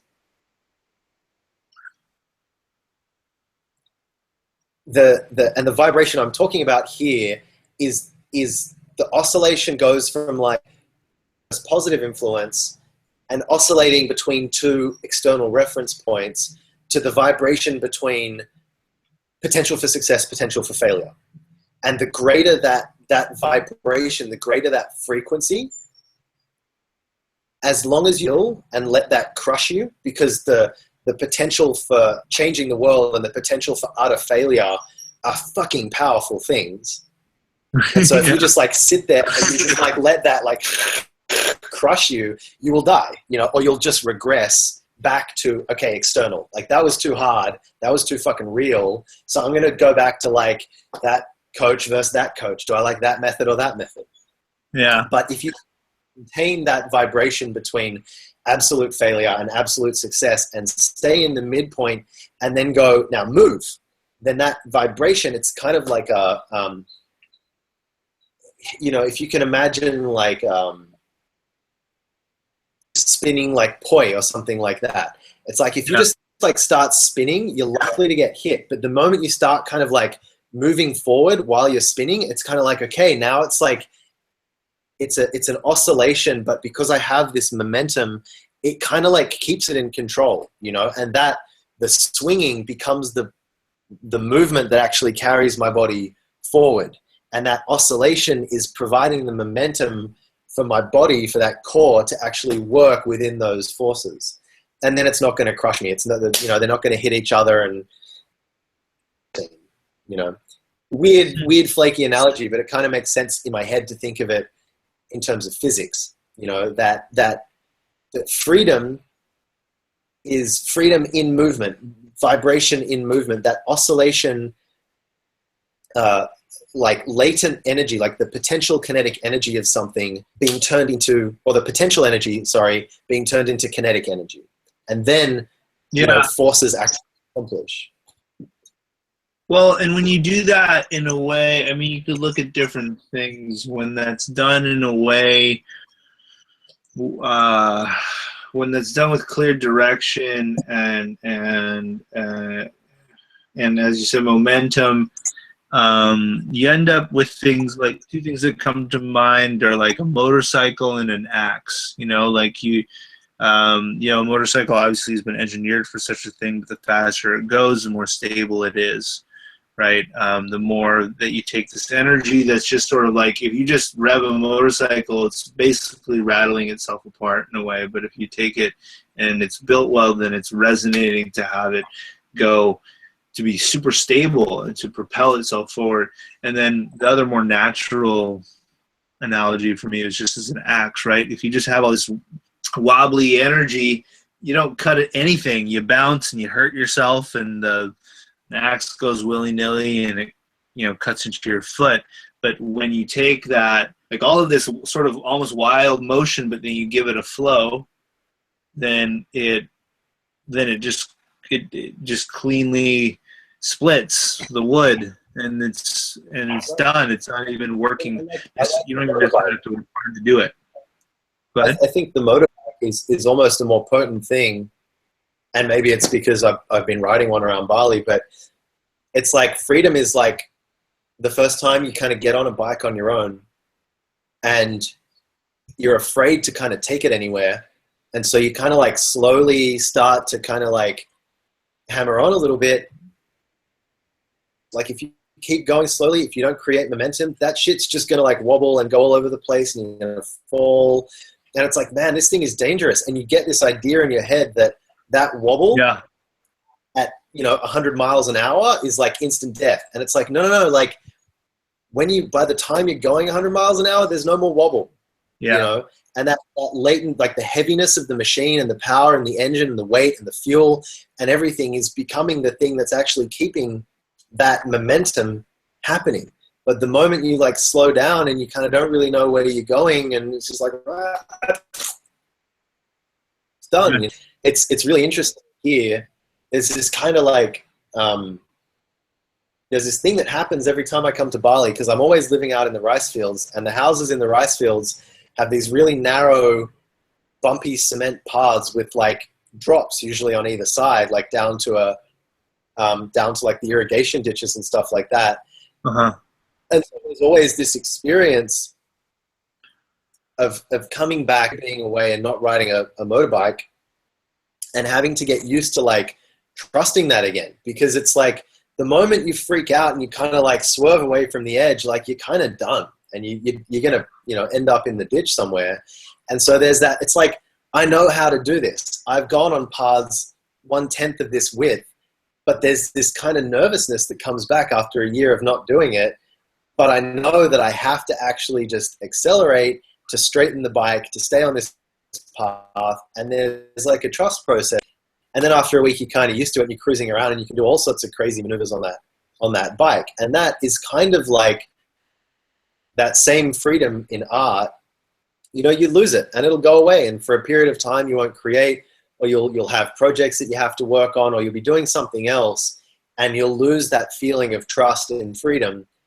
And then you come back to it, and it's going to take you a couple of tries to get used to that willingness to have momentum. But it's not just like, oh, that's right, like if I accelerate really fast, like, no, you actually have to like control the thing. It's like it's balance, it's like intentionality, it's looking where you're going. So there's a process for how to do that right, like trust it and go with it again. I don't know, I'm rambling now. Motorbikes. That's right. Fun. Great. It's been like, it's definitely to like, that story's a wonderful one, and it applies on multiple levels. It's interesting. I have a different definition of art, or perhaps there's just a different word or way of it, but then the way that you expressed it feels just as true for me. Like, I think like the axiom for me is that art is anything that evokes and or inspires. Whether or not it's this moth that's been sitting on this bedspread, or this jar, or this bottle of whiskey, or whatever it is. It's like anything that evokes and or inspires.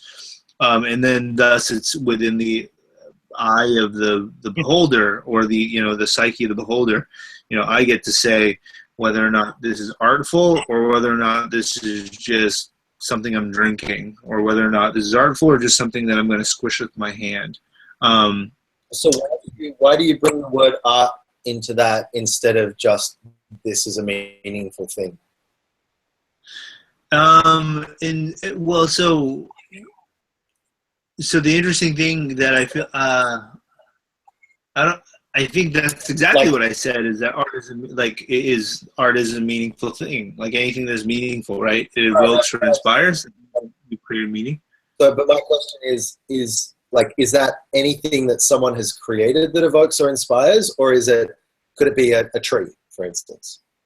Well, that's it. It's like it's just I don't think it has to be created for it to be like by us to be art, right? So I think what you've done, or like what I heard from you in your story, is that you've taken that now, this definition that really applies to anything, right? Because of course, yes, to me, like a tree is art. Like to one and it just sort of brings it down to a basis of art is such as we experience it. That so some person, they're like, this is art though. Look, it's hung up on the wall and it's 1,000 years old, and a lot of people think it's valuable.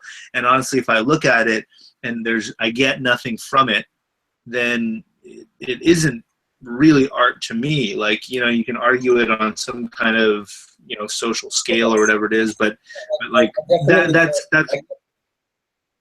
I get that distinction, but I guess what I'm challenging is, like, I've been in that discussion and in that way of thinking for many years. So I get what you're saying, but I feel like at a certain point, art is just anything that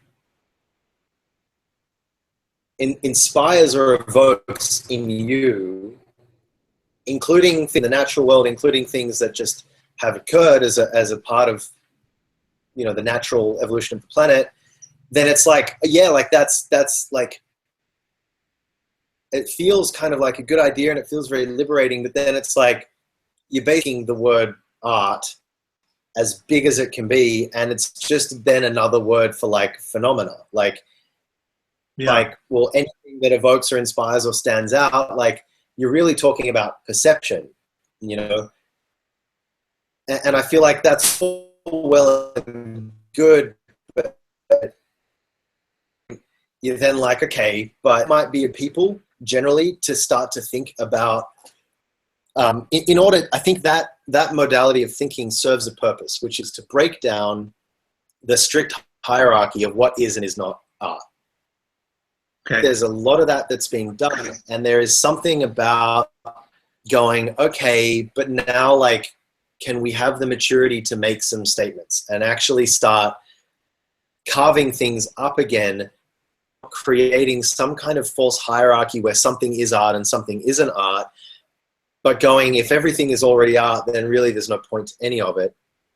So if we need a new word, if art is now become basically everything that we perceive, evokes and inspires or doesn't, then maybe we need a new word, or we need some new definitions here.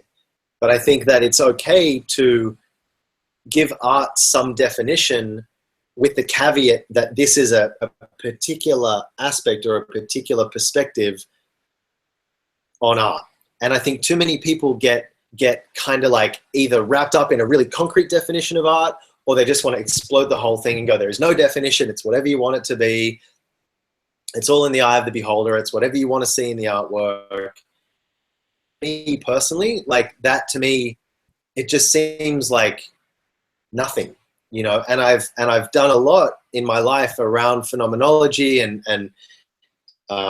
you know, Vajrayana Buddhism and all of these different things where I look at the emptiness of phenomena and break down those hierarchical structures. But there's also an understanding in those modes of thought,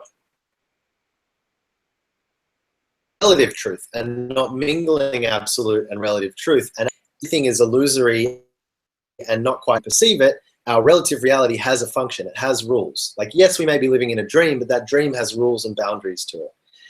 And so I bring that back down to a definition of art, and I go, it's all well and good to say that art is everything, but as a person, I experience it through a particular series of events, of ideas, of opinions, and most importantly, of actions in the world. So it's not that I disagree. It's not that I'm unable to look at a tree and appreciate it as art, or to define it in my mind as art, but then I go, okay, and then what? Like, what am I going to do with that? And I'm curious. So, yeah, I do know what you mean, and that's kind of, and I appreciate that the entirety of that explanation, that context. And I'm curious then, what happens next for you? You're like, okay, now what am I going to do with that? And then is it just like, well, there's an expression of myself that is waiting to be expressed. The thing about that point of absolute freedom is what I expected it to be was like, well, now I'm free, I'll just do whatever. But it isn't actually, surprisingly, it didn't have an effect of less specificity in what I wanted to do. It actually made me free to be totally specific. Like, now I don't have to tick a million boxes. Now I don't have to be universal. Now I don't have to please everyone with my art. I don't even have to please myself. And the act of me choosing and creating specifically the thing that I'm called to do is what I now have the freedom to do. So it made me, on the one hand, entirely kind of like context dependency, expectation, whether it looked like things that had come before, rather than just going, well, now I can just do whatever. It was like, here's the best way I can sum it up. Absolute freedom, when truly understood, is identical to absolute responsibility. Because that moment that you're not following anyone else and you actually create truth, the catch to that whole thing is that you then take full responsibility. Because you can't go like, oh, well, but I was just kind of like of the school of so-and-so, or I was kind of riffing on that, or, you know, I did it project. It's like, you the only thing you can do is stand wholeheartedly behind what you're doing. And so it becomes... Be like, that was me. Huh? And be like, that was me. Right. And maybe like, that was me. And then people are like, cool, like, I'm going to like, you know, throw some knives at you because I fucking hated that. And it's like, okay, I got to take that. You know, I can't go, oh, well, like, I'm sorry you don't like it, but it's part of movement and you probably don't understand that, but it's part of this and you have to understand that. You know, it's like, doesn't matter. It really doesn't matter. Like, you made it, you got to stand behind it. And so what I found is that my definition of art had grown broader and broader and broader. At that point, it was like, actually, now my definition of art is going to start to get more and more and more specific attached to it. So it's not like I'm going around going, here's my definition of art because Antonio Lopez said this, and like, and I'd really prefer it if you agree. It's actually just going, I need to come to some real answers to some real questions about art and what that is based on how I see it in the world. Like, not what is art because that idea sounds cool, but what is it to me? And what it is to me might be really boring or mundane or dirty or kind of embarrassing. Like maybe art is this thing that people use in order to get attention because they're shy and they want to start a conversation. And they have no other way to do it. And so they throw a line out there by making a piece of art. Maybe that, there's all these like ugly kind of unmajestic purposes to it. And it's all of it, it's all of that stuff. So, the statement art is absolute freedom, for me, it doesn't fit into that category of like, oh, what's your definition of art? What's your definition of art? Almost it's the definition that allows the other definitions. And not only does it allow it, but it is to say, have a definition. Freedom is not ambiguity. It's not meaninglessness. Freedom is responsibility, action, and enthusiasm. And that's the point at which I think the question is begged, like, so then what do I do with that? And I think the answer that the really real answer is like, whatever the fuck you're called to do. Right. But it gives you the permission to go, I had a vague calling and I was trying to figure out the connection between that vague calling and what now I've broken the mantle of context and all I'm calling. So that idea is going to feel really vulnerable because it's vague and I don't quite know what it is. And if I don't figure it out, it's going to just fall apart and then I'll really like have no interest in doing anything. And that's terrifying. So the immediate thing is to then like, okay, we'll build a context around it again.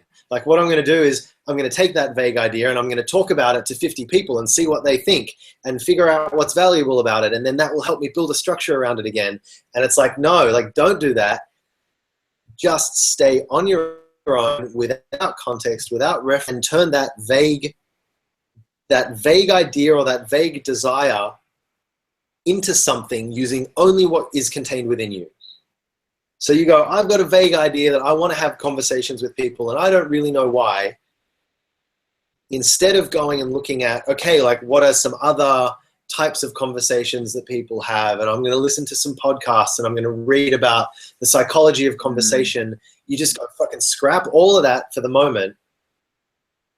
All I have the conversations and I'm going to think about what I think about conversations. And I'm not going to have any definition of what a conversation is or feel like it has to be anything, but I'm going to hold myself to account every day and force myself to come up with some conclusions and some real thoughts on what I think about conversation. And it's like, it's such a blind spot that it takes a long time to even figure out this thing, that to actually call on yourself to really decide what you think about it, free from all external influence. It is like, I think people think they do it all the time, but they don't really, and to own that and really dig into like, why do I need conversation? Like, was it something that I had in my childhood that I don't have anymore? Was it something I didn't have? Is it something that, I genuinely see a need for in the world? Like, it's usually about you, and then just back to that and develop it and work it. What did Bronwyn say? I think she said she needed. Right, totally. Yeah, it is a way that you can connect with people, and there's an idea in art of like, this is something that another Spanish painter kind of brought me to the realization. Galucho, Miguel Angel Mayo, his painting name is Galucho. That there's this quote, or there's this thing that he kept saying in Spanish, in Valenciana, that I don't quite remember how it translated, but it's something like, under the hand of the contemporary artist, or like under the hand of today's artist, lies a deep desire to please. And I think that is incredibly problematic, because whether you're trying to shock or impress, or you're trying to be intellectual, or you're trying to be emotional, or you're trying to convey something to someone else, or you're trying to get resonance, there's this deep need to try and please people. It's always about how are other people going to respond, or if it's not like, are they going to like me? It's, is this going to help them? Is this a contribution to like, it's all about eliciting a response from others. And there's almost no one who is truly painting for themselves or just truly painting for painting. To say, well, I make art for art's sake. It's, I make art for art's sake to show in a gallery, like it's never really, I mean, it's not never, there are artists who do it, but that pursuit of totally stripping away any desire to please. I mean, I think Akira Beard is probably a good example of someone who I think is like really struggling to do that. He's constantly putting his thoughts out there. He's doing it for the sake of itself, to learn from that, but yeah, I think so. I think, Bronwyn, it is a way to connect with other people, but the danger is in wanting to connect, like in real life, we often modify who we are and what we are in order to connect, because we think that we need to do that, and in the privacy of our own home, we walk around naked, or we have all sorts of weird behaviors and weird things and weird ways of thinking. And then in order to connect with people, we modify that. And so I think the challenge is to use art as a way to connect, to start conversations, but to have the guts to be fully authentic and honest about that, and trust that the conversation will happen. And if it won't, it's better to be authentic than to have friends. I don't know. Well, and it's not so cut and dry either. On a very real scale, like we're animals living in a linear space-time continuum, and we are social, and we care about these things, and we have feelings and emotions, and we also have a higher self, and we also have a mind that's even thinking these things in the first place, and blah, blah, blah. Just to give it all just some perspective, that like what I don't think it's, I mean, yeah, I think you could possibly live a life as you describe, Adam, that is of absolute freedom and is of just this pursuit. And also, I think that life doesn't include having a partner. I don't think that life includes having a lot of friends, if any at all. I don't know if that life includes prosperity. Maybe if you're in the right place at the right time, but you certainly don't care about it. From any traditional sense, because all you're doing is really just diving in. And so I think one of the beautiful... Why not? If it is absolute freedom, why can't it include maybe a very specific desire to earn money? It can, but it doesn't necessarily, is the point. Like, it might, but it also might not. And the point being that, like, it's up to, if it's truly freedom, then you're not really weighed down by any one of these things. And the thing is that like, part of what I consider to be the human experience is that we are weighed down, that we do feel the weight of these, we do care about our families and our blood kin, as well as the people that we spend our lives around and whatnot. And I think that's what makes this pursuit all the more, I don't know if the word's necessary, but all the more like valuable for us as a species, because it's actually not easy. We're not just like spiritual beings that get to like go on these holy pursuits, but that we're actually these very corporeal beings that have these very corporeal like desires and emotions and things and tethers. And we also see the possibility of these pursuits, and then we're going to pursue them. And then we're going to come back and be like, and I care about my nephew. And absolute freedom. And maybe now my nephew is a part of my expression of absolute freedom. And then maybe now he's not. Okay, and then it's that entire dance. It's that entire, I think, set of like, it's all those pulling things that I think is at the core of the human experience.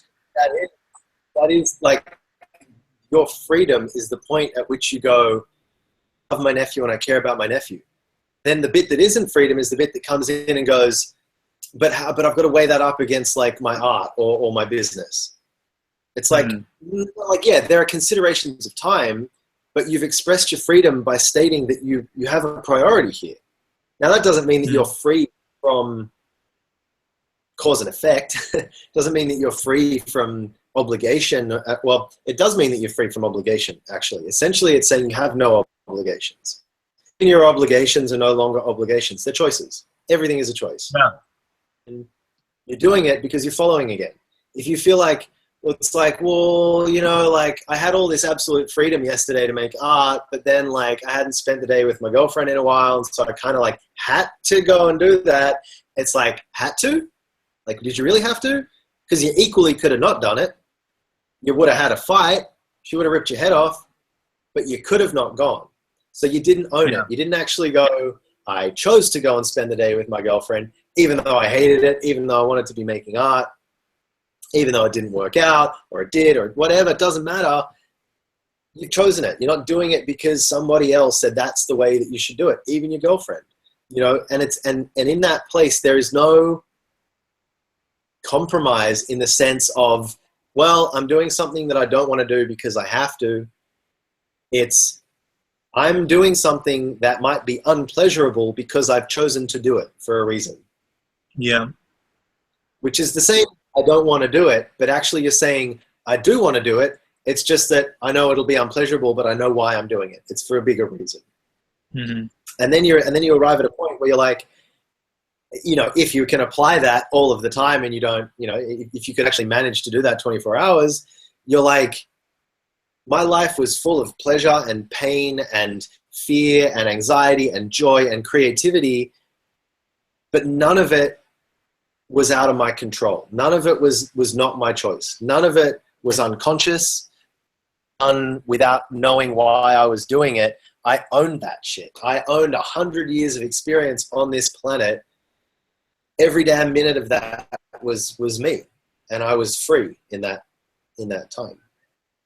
You know, I think people get confused and they think that absolute freedom is some place where nothing is going to get in the way. You know, it's not that at all. It's absolute freedom within the context of interdependence and that, you know, that everything else is happening in the world other than you know. Mm-hmm. But I think you and I were basically saying the same thing, but we're kind of circling around it, I think so too. No, and I appreciate that. I mean, that's part of why we're having this conversation, because fear, like in so-called circling around it, we actually are then providing, giving, and receiving multiple perspectives of something that if we were left to our own devices in our own vacuums, we would just have like this perspective on. And like in this bouncing back and forth, you know, it feels like, oh, wait, like now I'm looking at it from here, now I'm looking at it from there, because you've tilted it, or, you know, you've had me tilt my head or what have you by asking a question that I wouldn't have asked of myself.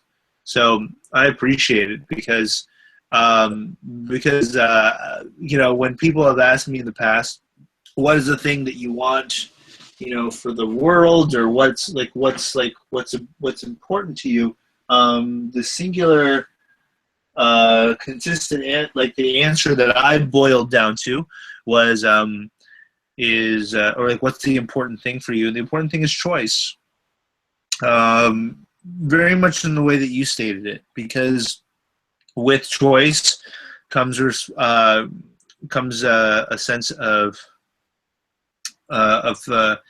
with choice comes a sense of power, and with power comes a sense of responsibility, and with responsibility we get to be able to you know, like that's at the source of us creating in our lives, and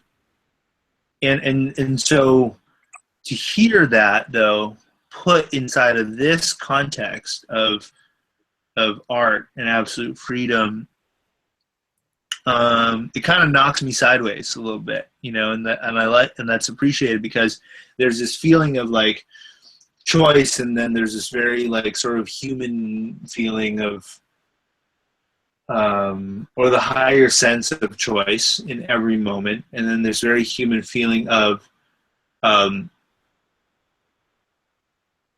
what the fuck am I doing with myself? Why does it feel like I'm going in circles all the time, kind of thing. And it's like just even having the reflection of like, remember, everything's a choice. Like even this thing where you think you're going in circles all the time, is it really like, why are you going in circles all the time? Are you going in circles? You know, all of that, like, and it just feels like it's going to spit something out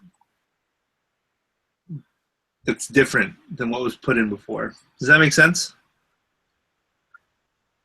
And it feels like it comes from having been, like, if I had this conversation with myself, it would have gone probably, you know, in a very similar way to how it has, like, the inner dialogue has gone in the past, but having it come from an outside perspective, you know, who's, you know, with your own sets of experiences and trials and whatnot, means that I don't know, for me it just seems like it'll spit out a much more significant iteration of all this. Now I'm rambling. So Luke says, the art that most pleased me to create were projects that I did just for myself. Once that process is tied to my rent, not sure how to untangle it. Doesn't seem authentic anymore, pleasing clients, etc. I mean, I think that's a really good kind of concise thing to look at and go like, okay, let's pick that apart. Like the first thing that I see is the creation of the division between art for myself and art for clients. And then there's this set, well, okay, how do I want to respond to something like that? Like either you could go one of two obvious ways, which is, well, then you need to figure out how to transition away from client work and do what you really love. So, well, you need to see your client work in light of what it's actually doing for you in terms of paying your rent that enables you to then, you know, live and create the other work. Or there's a third option which says, own the fact that you don't like it. Stop trying to not like it. Stop trying to find a way so that you can untangle it and make it feel authentic. Just go, it's shit. It's shit and I have to do it and I'm choosing to do it. I'm not being boxed into this position where, you know, I have no choice and I wish I didn't have to do this thing that bores me because it's like, well, you cannot do it. You cannot do it and live on the street, you know, or whatever. Like it's still a choice. And that changes situation by making it a choice rather than an obligation. You own it and you start to have agency. You start to be able to work with it. Like you cannot work with anything if it is external to you. And so you then reframe it and you go, somebody who has chosen to do pleasurable work this much of the time, and I have chosen to do unpleasurable work this much of the time in order to get this much money to live in this house. Now this is all me. This is all within my territory now. Now, do I want to adjust that? Can I adjust that? Do I want to change that ratio? Then problem solve. Because at the moment, it's like I can't do anything that I really want to do until I solve this external obligation problem thing.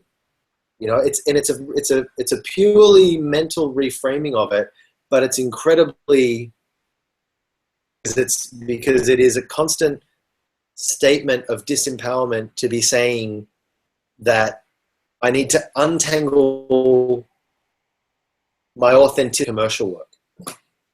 You know, it's giving all of the power to this abstract thing of the client or the commercial work and going, you know, it is stronger than my authenticity. Like, no, it's not.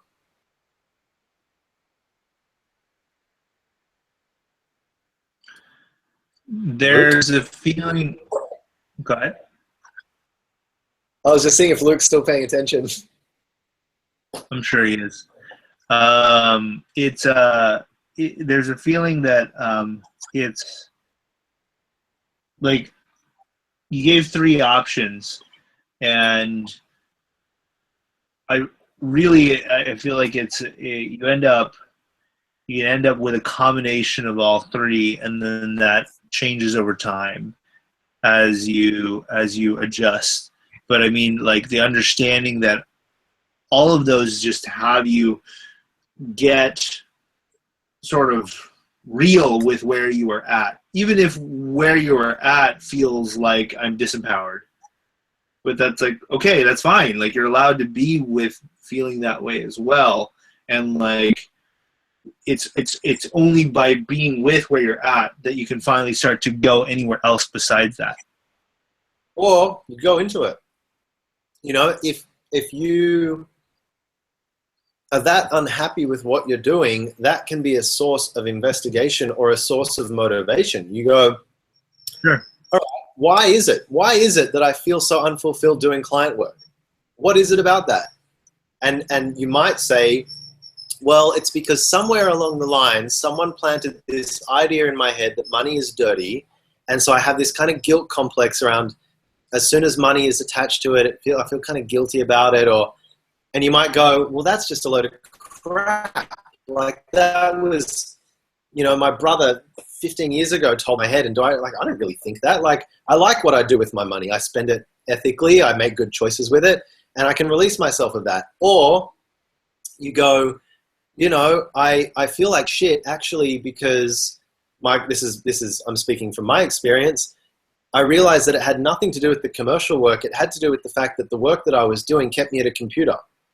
And no matter how much I tried, I couldn't find the motivation after being at a computer for a certain period of time to stay physically fit. And I just went, now that I know that and I've owned my actual experience around commercial work, I have to make a choice about whether that liberates me, knowing that, to go, oh, that's the only real thing wrong with being a full-time magic card artist. So now I'm going to solve that problem and like move next door to a gym or whatever. Or you actually go, that's enough of a reason to really shift gears and change what I'm doing, which is what I chose to do because it was a more rewarding avenue for me. But if I had just left it as, you know, my commercial work makes me feel like shit and I wish I didn't have to do it because there's all this other stuff I want to do, then it kind of goes nowhere. So your dissatisfaction can become the source of a lot of intelligence and a lot of wisdom and inquiry and motivation and potential for creativity too. You know, I'm sure that's how the first person who invented, you know, stand-up desks or cycle desks probably had that same dissatisfaction and went, instead of externalizing it, I'm going to internalize that situation and figure it out and work with it, and then made something really cool out of it. And what I heard you talking about was you actually like took options like 2 and 3 and basically like it feels like you took options 2 and 3 and you stuck them together. Like you I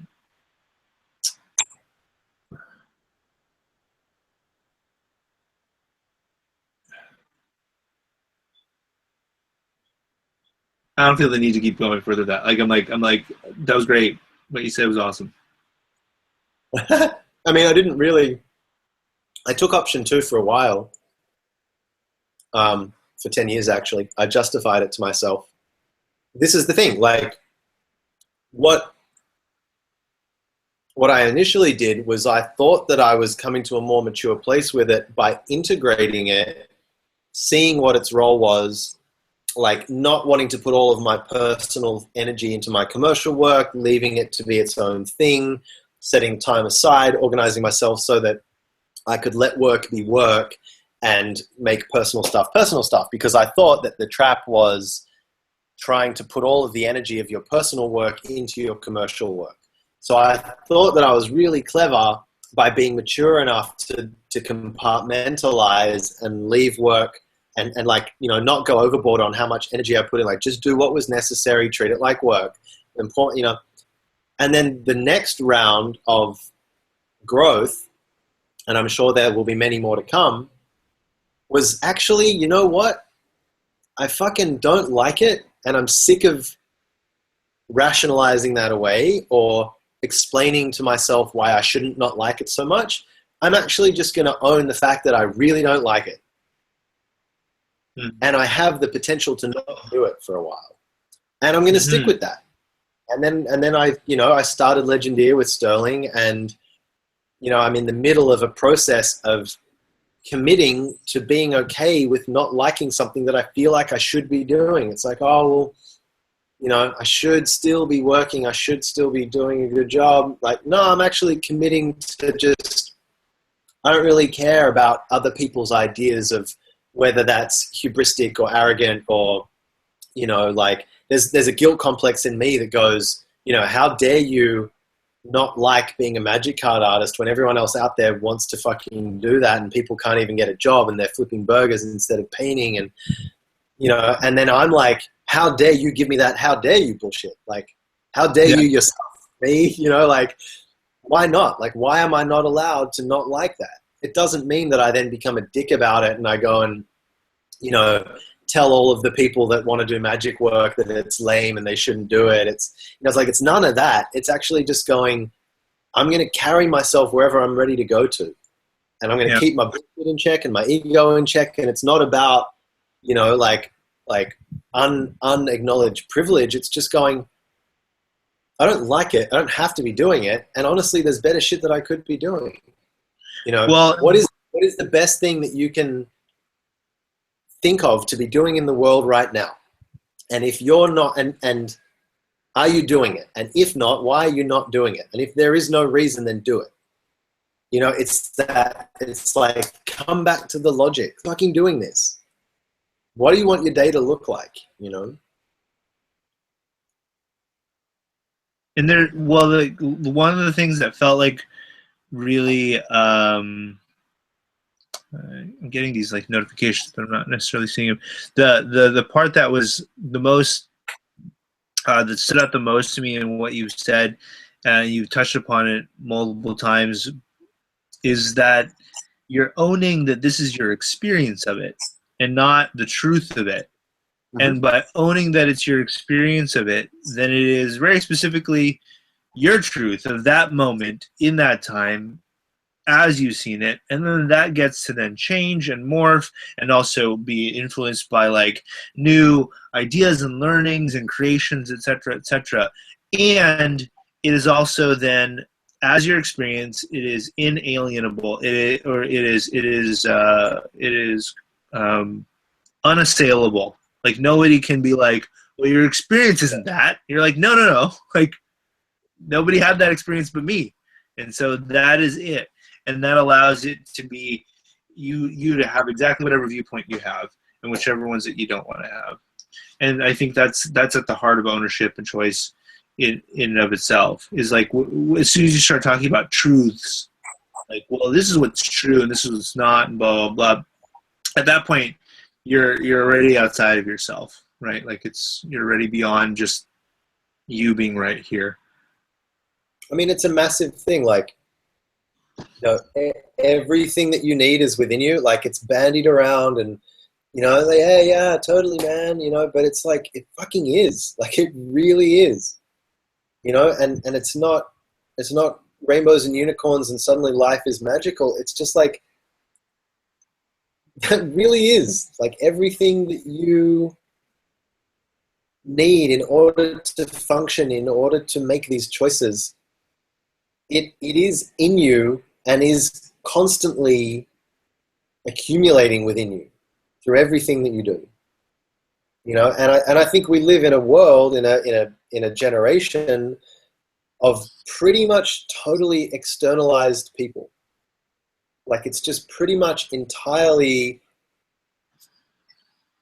it's just like a massive network of dependency.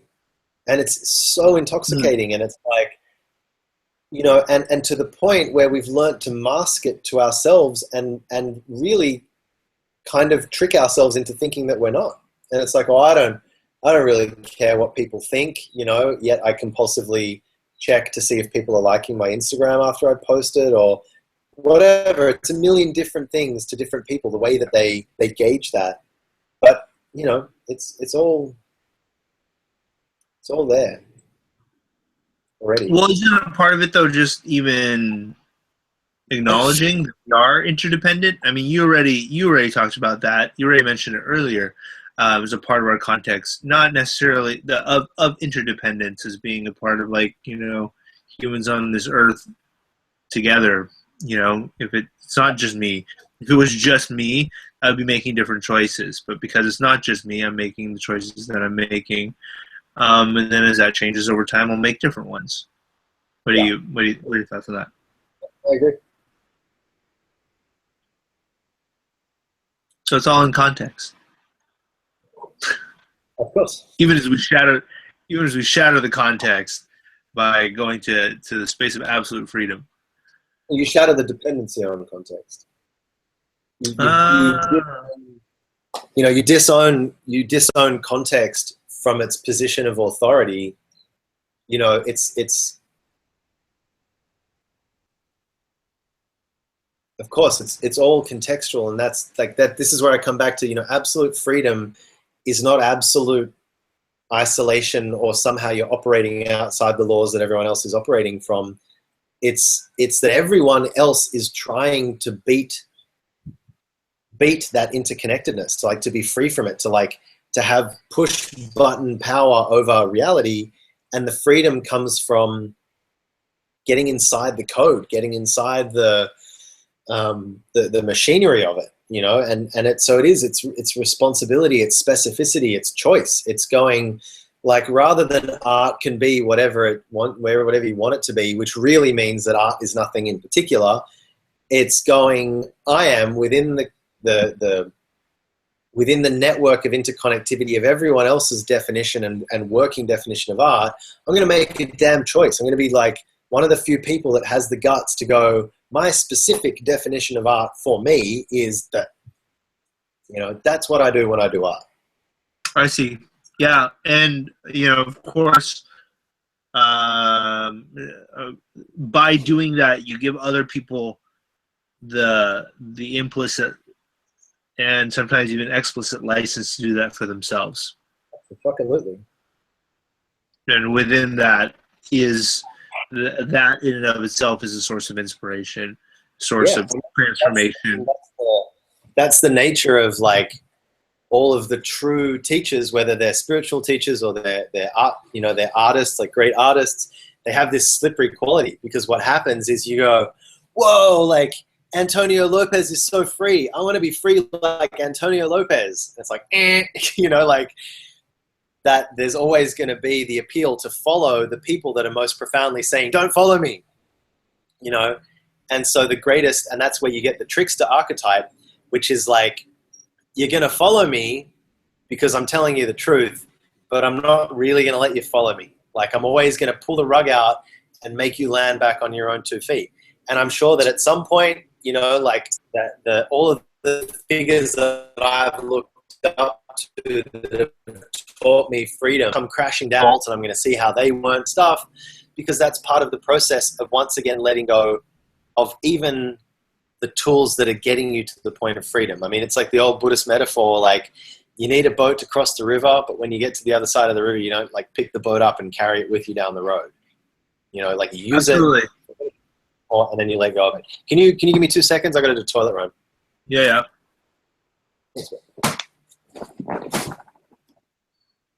Because I can.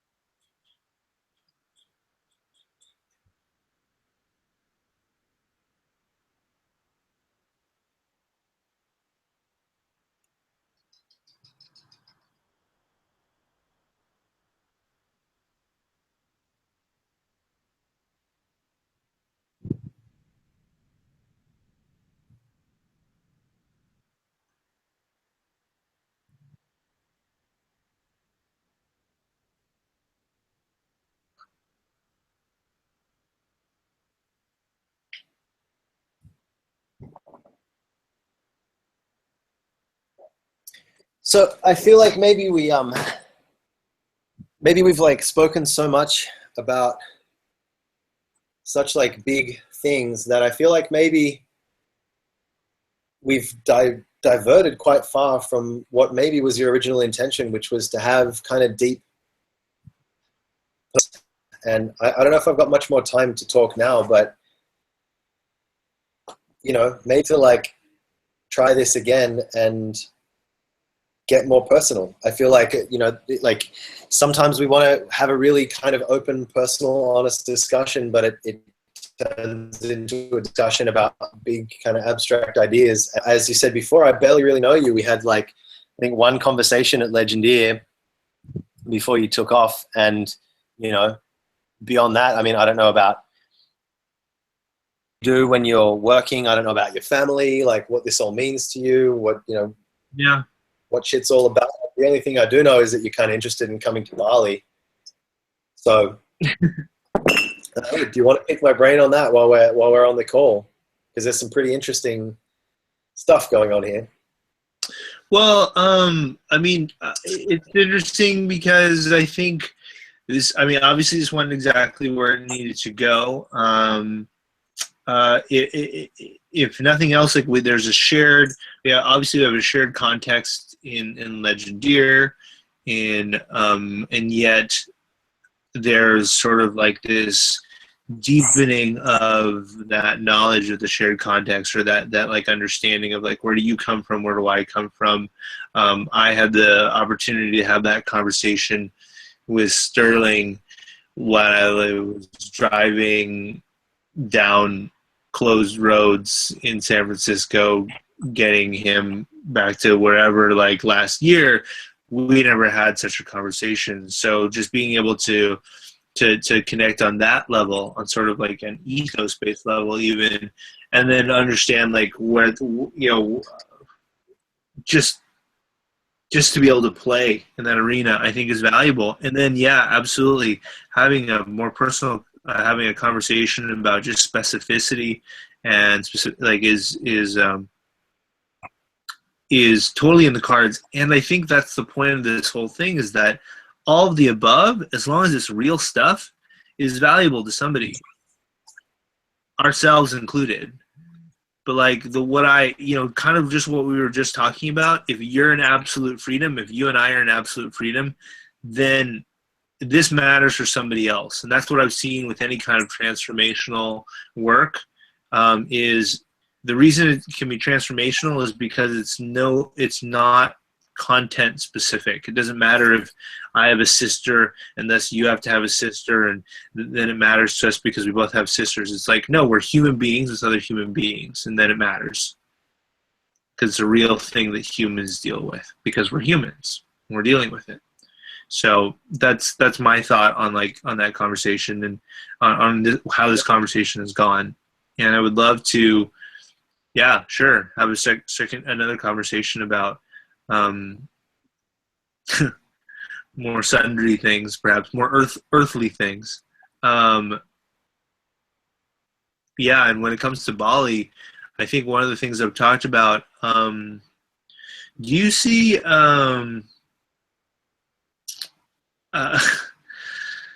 it who is it that studied in Italy? He's in Bali now.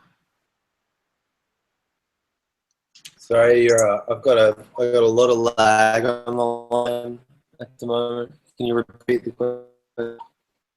Oh yeah. There's another Legendeer in Bali.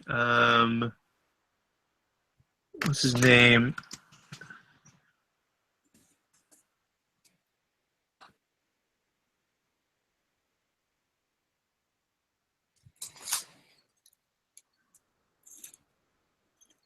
Jake. Mm-hmm. Do you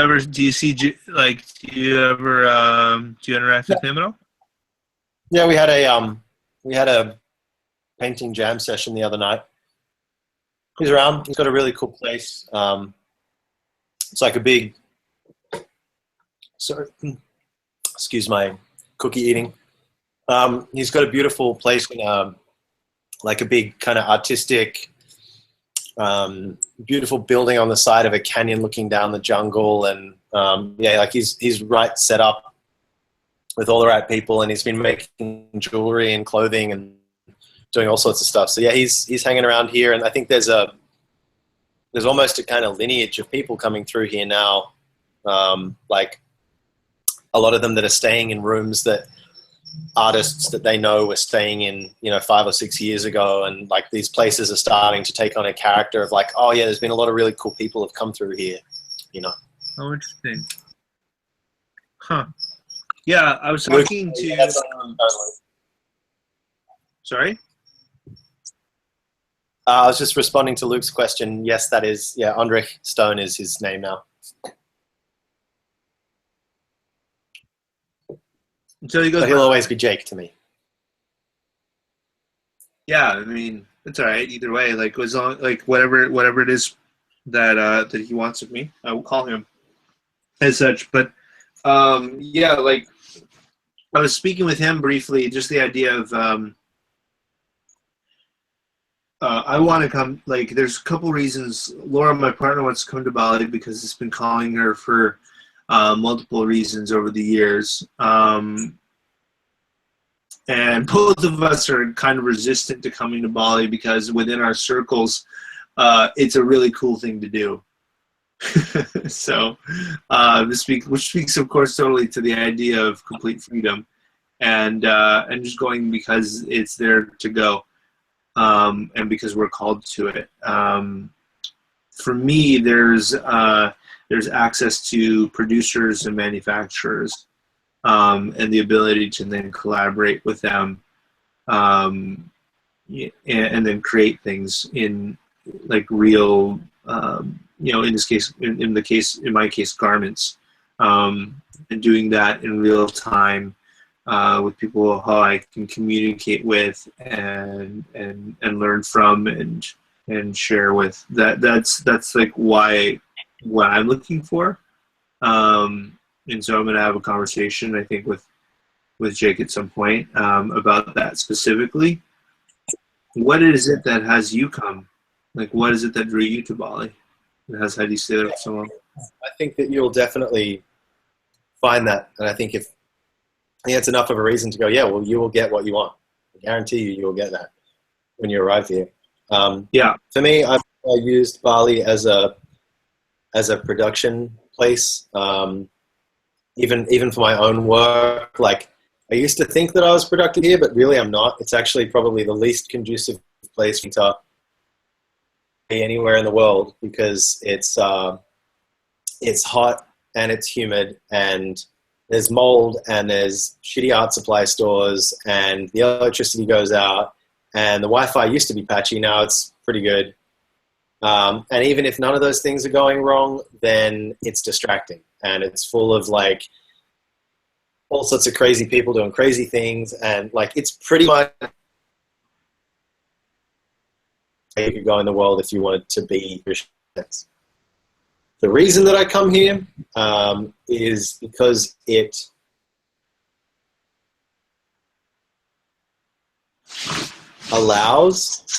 has a quality of allowing. It's really like, it's not that it facilitates necessarily, although sometimes it does. It's more just like, you want to do that? All right. You do it. See what happens. It's kind of got this permissive quality about it.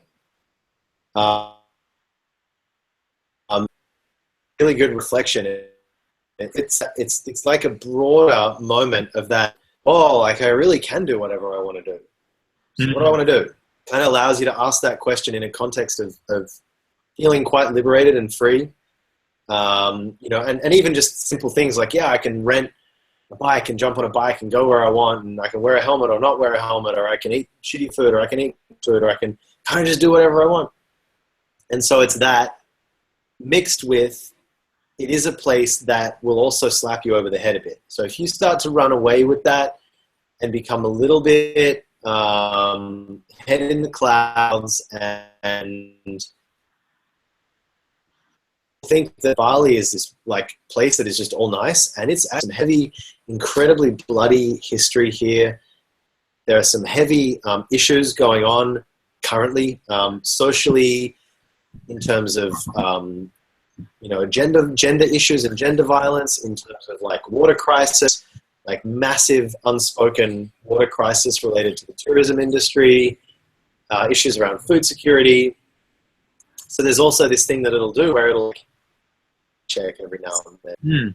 And then on top of that, there is something that is quite inexplicably magical. And as someone who has been attuned to those realities since I was very young, and it's been quite normalized for me, I still didn't really see it with my own two eyes until I came to Bali. And Bali of being a very, very thin veil. And so those things that you sometimes feel as intuitions, and you kind of get a vibe, or you might sort of like imagine something that's kind of like living in the tree or whatever, and you're like, yeah, I can kind of see it in my mind. And then you come to Bali and it's like, oh fuck, like there it is. Like that thing that I kind of thought was just in my mind, I can actually like see it. It's right there. It's right in front of me. And so it has this effect of kind of that otherworldly stuff that sometimes we can rationalize away as just being a product of our mind. I'll leave it at that. Got a deep and genuine magic, very practical magic. And then there's practical reasons, like it's affordable and people are nice, and I have friends here, and there's access to good food and yoga and all that sort of stuff. So it's look, and it's changed. I've been coming here for 7 years. So when I first came here, it was felt very different to what it does now. The big change that happened in the interim was the introduction of fiber optic internet. And then in all of the villas around Ubud, where I live. And that changed the crowd, because then the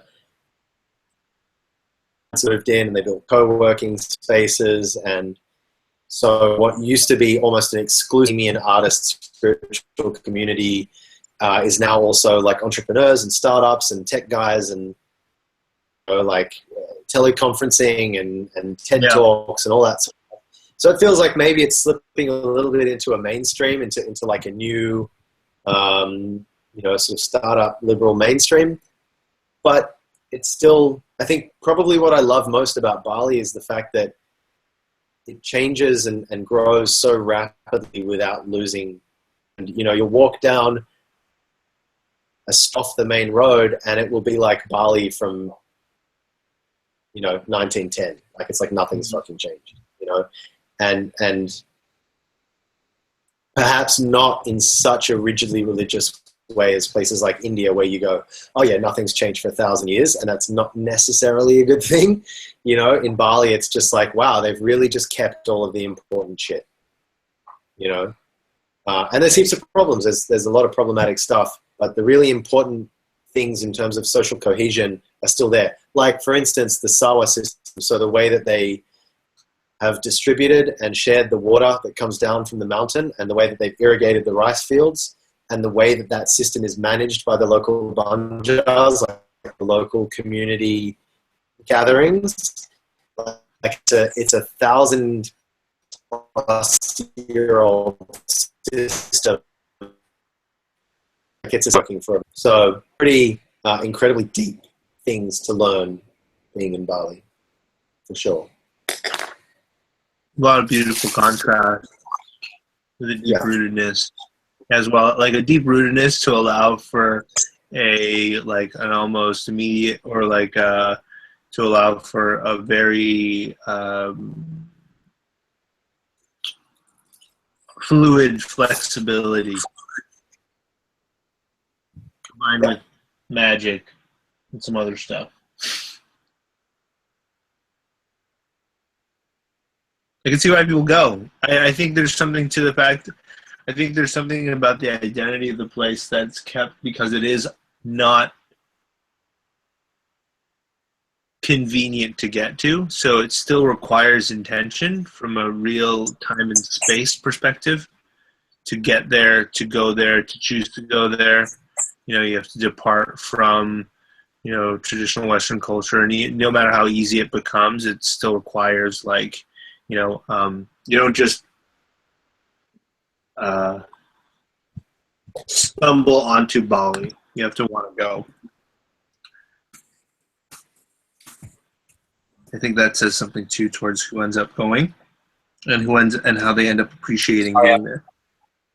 I'm getting a lot of lag, but I think the gist of what you said was that it still appeals a distance or a difficulty in getting here. Yeah, I was saying in particular. So I think the 2 points were a deep rootedness so that allows for a fluid flexibility, and then that combined with magic and the other elements you mentioned makes it a multidimensional experience.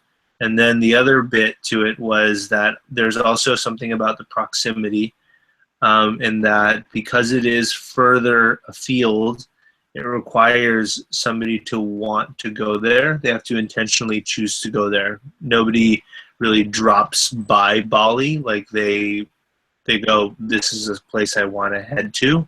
And then that informs, I think, that informs. Well, no, I mean, I think for somebody, a trip to Bali might be, you know, less difficult than flying from LA to Wisconsin. You know, I would have a lot more resistance to, you know, for me, Bali doesn't have that thing of proximity. You know, it's kind of where a lot of Australians go for a beach holiday. They don't tend to come up into the hills where all us kooky types hang out.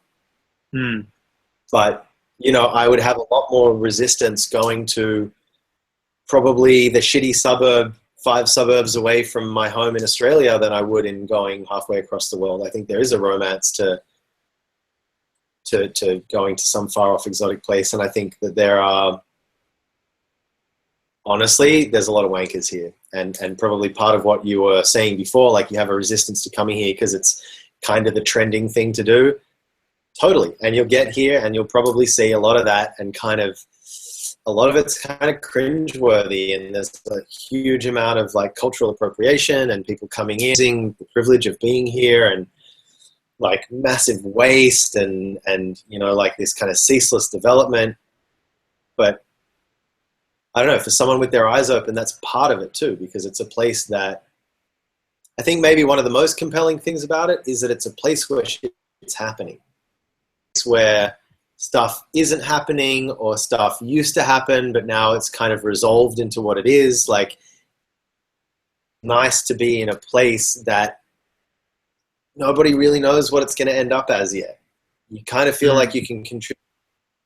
You know, you're partly responsible, you're partly contributing, you can be a part of that creative process, kind of be here and be curious about where it's all going and ask questions about what happens when things grow in this way. And, you know, and a lot of it is, honestly, it's just the appeal of having everything at your fingertips. You know, it's like there's not many places that are as cheap as this where you can get literally anything that you need and want. You know, so that feeling of agency and going like, I can kind of have whatever I want at the snap of my fingers. And a lot of artists around here do that. And they're like, well, you know, if I want something made, I can get someone to make it. I can pay that guy to, you know, take my digital paint and make a 3D hand-carved wooden sculpture of it. If I just like go down and give him a USB stick, he'll fucking do it. You know, if I want food delivered or wine or cigarettes or whatever, then there's an app on my phone to get a dude on a motorbike to go and pick shit up and bring it to my villa so I can keep painting. There's quite a luxurious ability to kind of do whatever you want. And what I love is where that hits up against like questioning that shit and going, wow, is it really okay for me to be doing this? Like that's really conscripting an entire population to kind of feed into your creative vision. And I love meeting and talking to the artists around here because some of them realize that, some of them don't. some of them know that and do it anyway, or they have, like, everyone's kind of on a different point of the spectrum of how they interact with that. You know, the fact that they're in someone else's culture with an incredibly disproportionate amount of and therefore leverage and power, and yet a lot of them are trying to do things that they perceive to be really valuable. People start a sustainable thing, or a restaurant that's raw and vegan and whatever, and it's like there's just these massive questions about whether that's right or not. It's like, yeah, you created something cool, but you did it in Bali and there's no Balinese people involved, and what does that mean? And like, there's all these fucking questions, you know. That means that there are a lot of people, especially the people that have been here longer, that you can have great discussions with about stuff like that, you know. And there are some people that I've met that lived here and now they refuse to come back because they don't want to be a part of what's going on. And there are other people that are like, I'm going to stay here because you can't solve a problem if you kind of opt out of it. And yeah, there's a million reasons to be here. And it's, I think it's something it's definitely worth doing. Huh. Just be aware of that stuff, you know? You know, I mean, as you said of Bali, you could, to whatever degrees you experience a place, you could really say of anywhere. It's like really like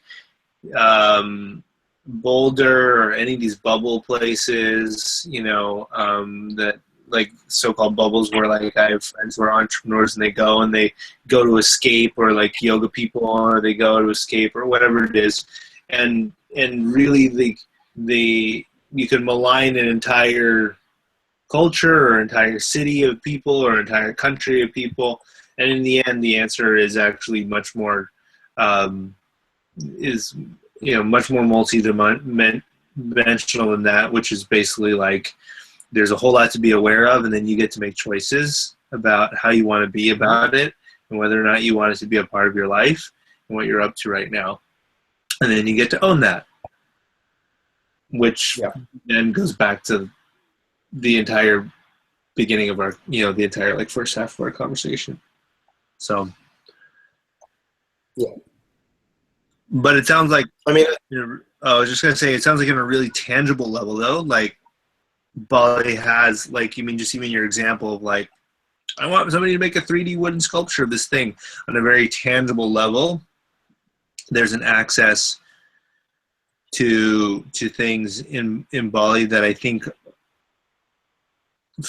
are hard or just seem like almost incomprehensible for a lot of people, at least from a Western culture that isn't used to like being tapped into like a manufacturing crate. Totally. And I think, it's also nice, like, there's going to be problems on things at some level always, but there's also an element of, if it's just me and I'm just like doing my creative thing and it's within the context of my practice, there's really nothing wrong with going down to the woodcarving village that's been a woodcarving village for 600 years and asking the guy who is a woodcarver to do some woodcarving. Like, totally. It is the guy's job, and it may even be. So it's not like, I don't think everyone should kind of go, oh, like, I don't want to like touch another culture, or like, don't be afraid of it. Take that responsibility and just go like, there's a difference between collaborating with that guy and giving him some money to do some work to feed a creative project that you're doing, versus like, I'm going to come here, find the fucking cheapest place to get silver stuff done so I can knock my production costs down, and I'm going to like, go to where there's not equal lines, and I'm going to 8 times a week and drink my kombucha and then like get on the cheapest flight out on Skyscanner. It's like, okay, like, it's a kind of brutal way to treat another country, like, why don't you actually give back to this country, even if that's not by anything more than participating in an interaction with those people.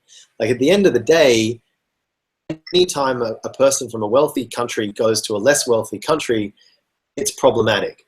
But short of fixing that wealth gap, what you can do is create that human connection.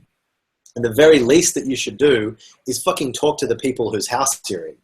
You know, like have the respect to go down the street and be in that situation. And this is something that I've been guilty of, which is once I found my way and I got on the motorbike and I knew my way around and I knew my favorite places to eat, I started completely bypassing Bali. And I was basically going from like to Western Run Cafe, to my villa, to Western Run co-working space, to I think the only thing that remained for a while was a life drawing session that a Balinese guy, or Javanese guy actually, ran. And I kind of came to that realization and went, that's not cool. Like you're basically creating a bubble within somebody else's culture and not even interacting with them. And that is purely colonial. Like not even the colonial machinery behind things kind of like, it's like, no, that's just straight up like, not only am I invading the country, but I'm then building my little walled city around me so that I don't have to deal with the natives, you know? Yeah. And that's kind of gross. So. Well, it's really easy to do. Again, if you're not aware, if you're not paying attention. How long have we been going on this thing? I feel like this is a good, for me, yeah, this is a good point at which for me to put a bookmark in our conversation, let things marinate, and then and pick it back up wherever it ends up being in a. That was like 3 hours almost, huh? Yeah, it's like at least 2.5, like closer to 3. So we've definitely done. This is definitely more than I had envisioned, but I mean, or than I had intended, but certainly well within what I had envisioned. So, and really cool to like have like Luke and Bronwyn join in ways that they wanted to join in, comments, as well as joining in the actual conversation. Like this is super cool. It was fun for me. Like for me, I found it, because I've done, like interviews and podcasts and stuff before, and it to be like specific questions. So it was actually a really revealing kind of little experiment in not knowing like what the hell we were talking about. So I kind of feel like slightly unnerved by the whole thing in a really good way. It might take me a couple of hours to like figure out what exactly we really talked about. But I like that. It was a genuinely new experience. And at no point did I kind of feel like I was giving answers that were kind of, I would say from the start. I think that's often what I get from like doing online podcasts and things like that, is I kind of know what they're going to ask. So I kind of know what I want to say. And I think it's really nice to have a conversation where you're just like, I don't know, like where this is going to go. And so my answers are going to be maybe a little bit wrong, maybe a little bit, foot in mouth, but that's going to teach me a lot more about what I think than repeating what I already think or what I already know, I think. Yeah, and I found that in my last conversation was that like as I was answering an inquiry from the from my friend Kevin, who I was having this conversation with, I was myself, like I was hearing myself and then self-editing in the moment, because these were things that like these were questions and inquiries that I had never considered before. And so I had, oh, here's my answer. And then I started to play with it and chew on it. And then by the time I was done chewing and swallowing it, it was an entirely different product. And I sometimes even had to be like, what I just said totally doesn't make sense to me now. Let me rephrase, et cetera. And that's like there's like a beautiful sense of growth and expansion that comes from that.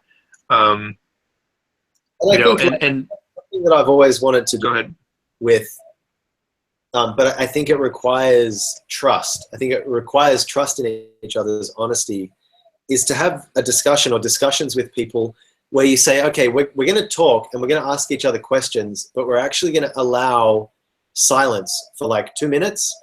Like, I'm going to ask you a question, and I actually want you to take a minute or two to think about it. And it requires a trust and a knowledge that the other person is really being honest. They're not taking that 2 minutes to think of an impressive answer.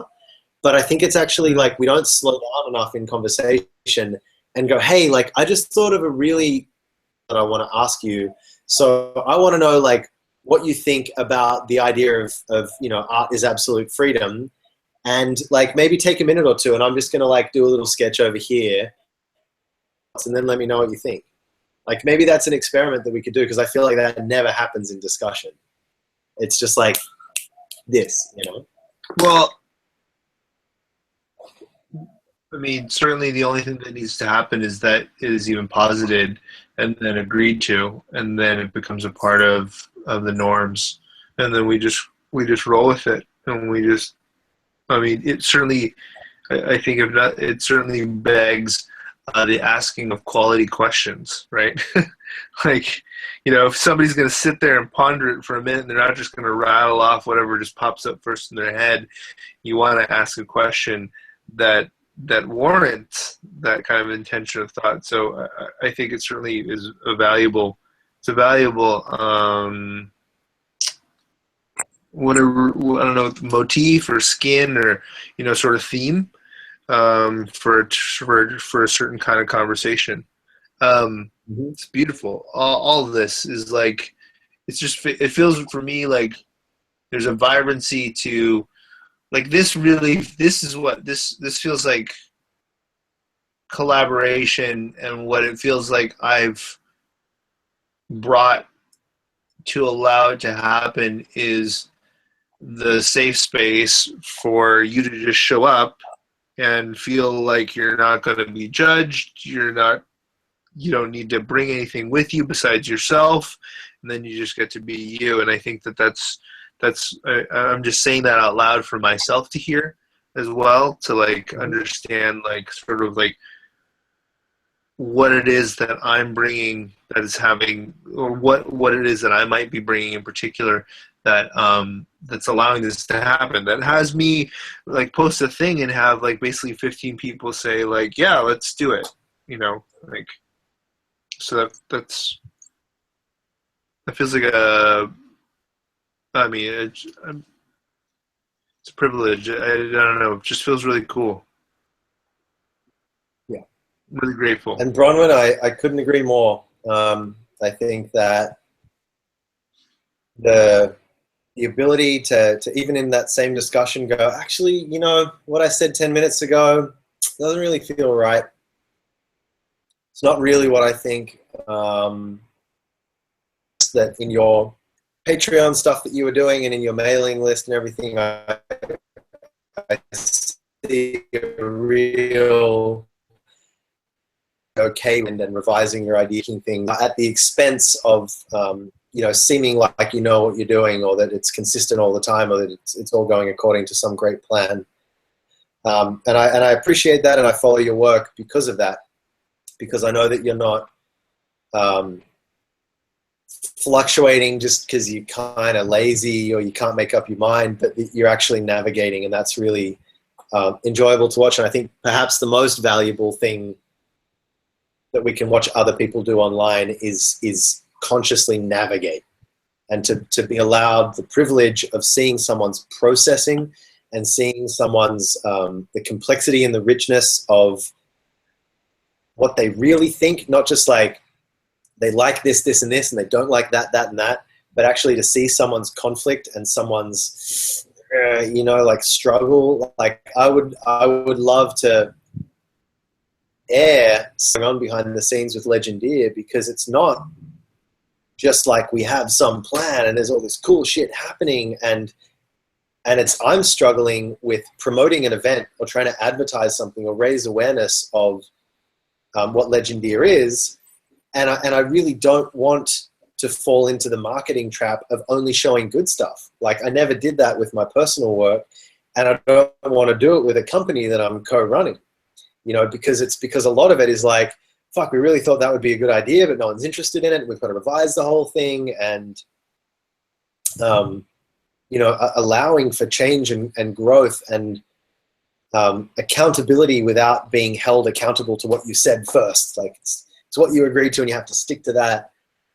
We can be accountable and keep working our ass off without necessarily sticking to the original. Yeah, I couldn't agree more.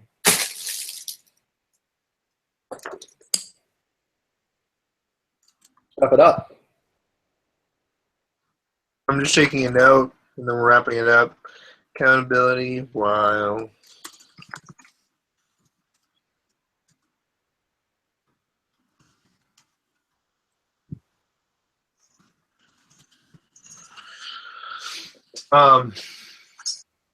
beautiful.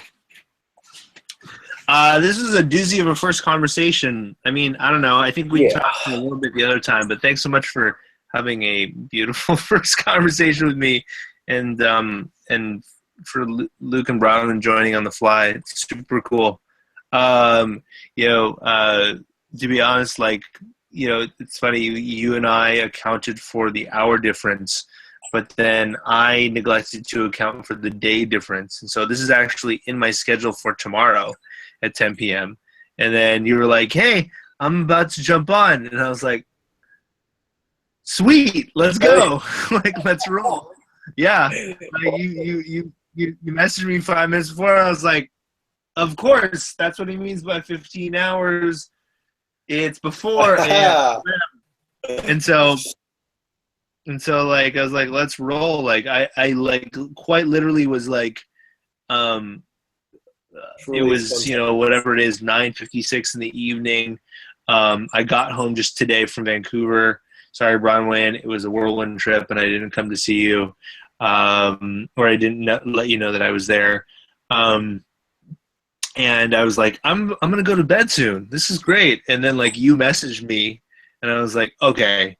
The cool part is I know that I come to life in this environment, and so however long we spend, as long as it's a real conversation about real things, it will bring me more energy than it takes from me, than it takes of me. And so then we proceeded to figure out the logistics of Google Hangouts, and then here we are.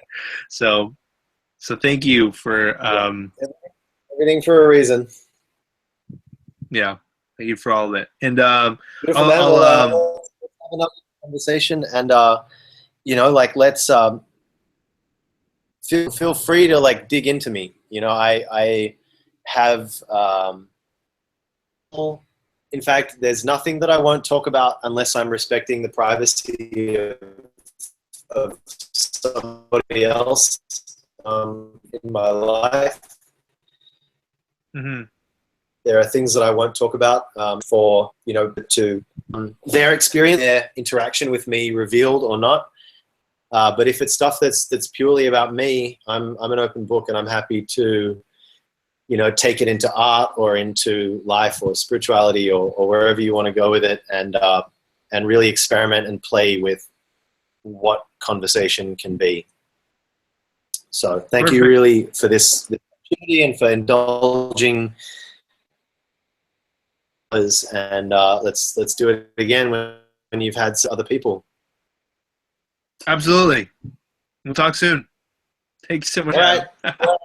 Well, guys, peace. Bye. Bye.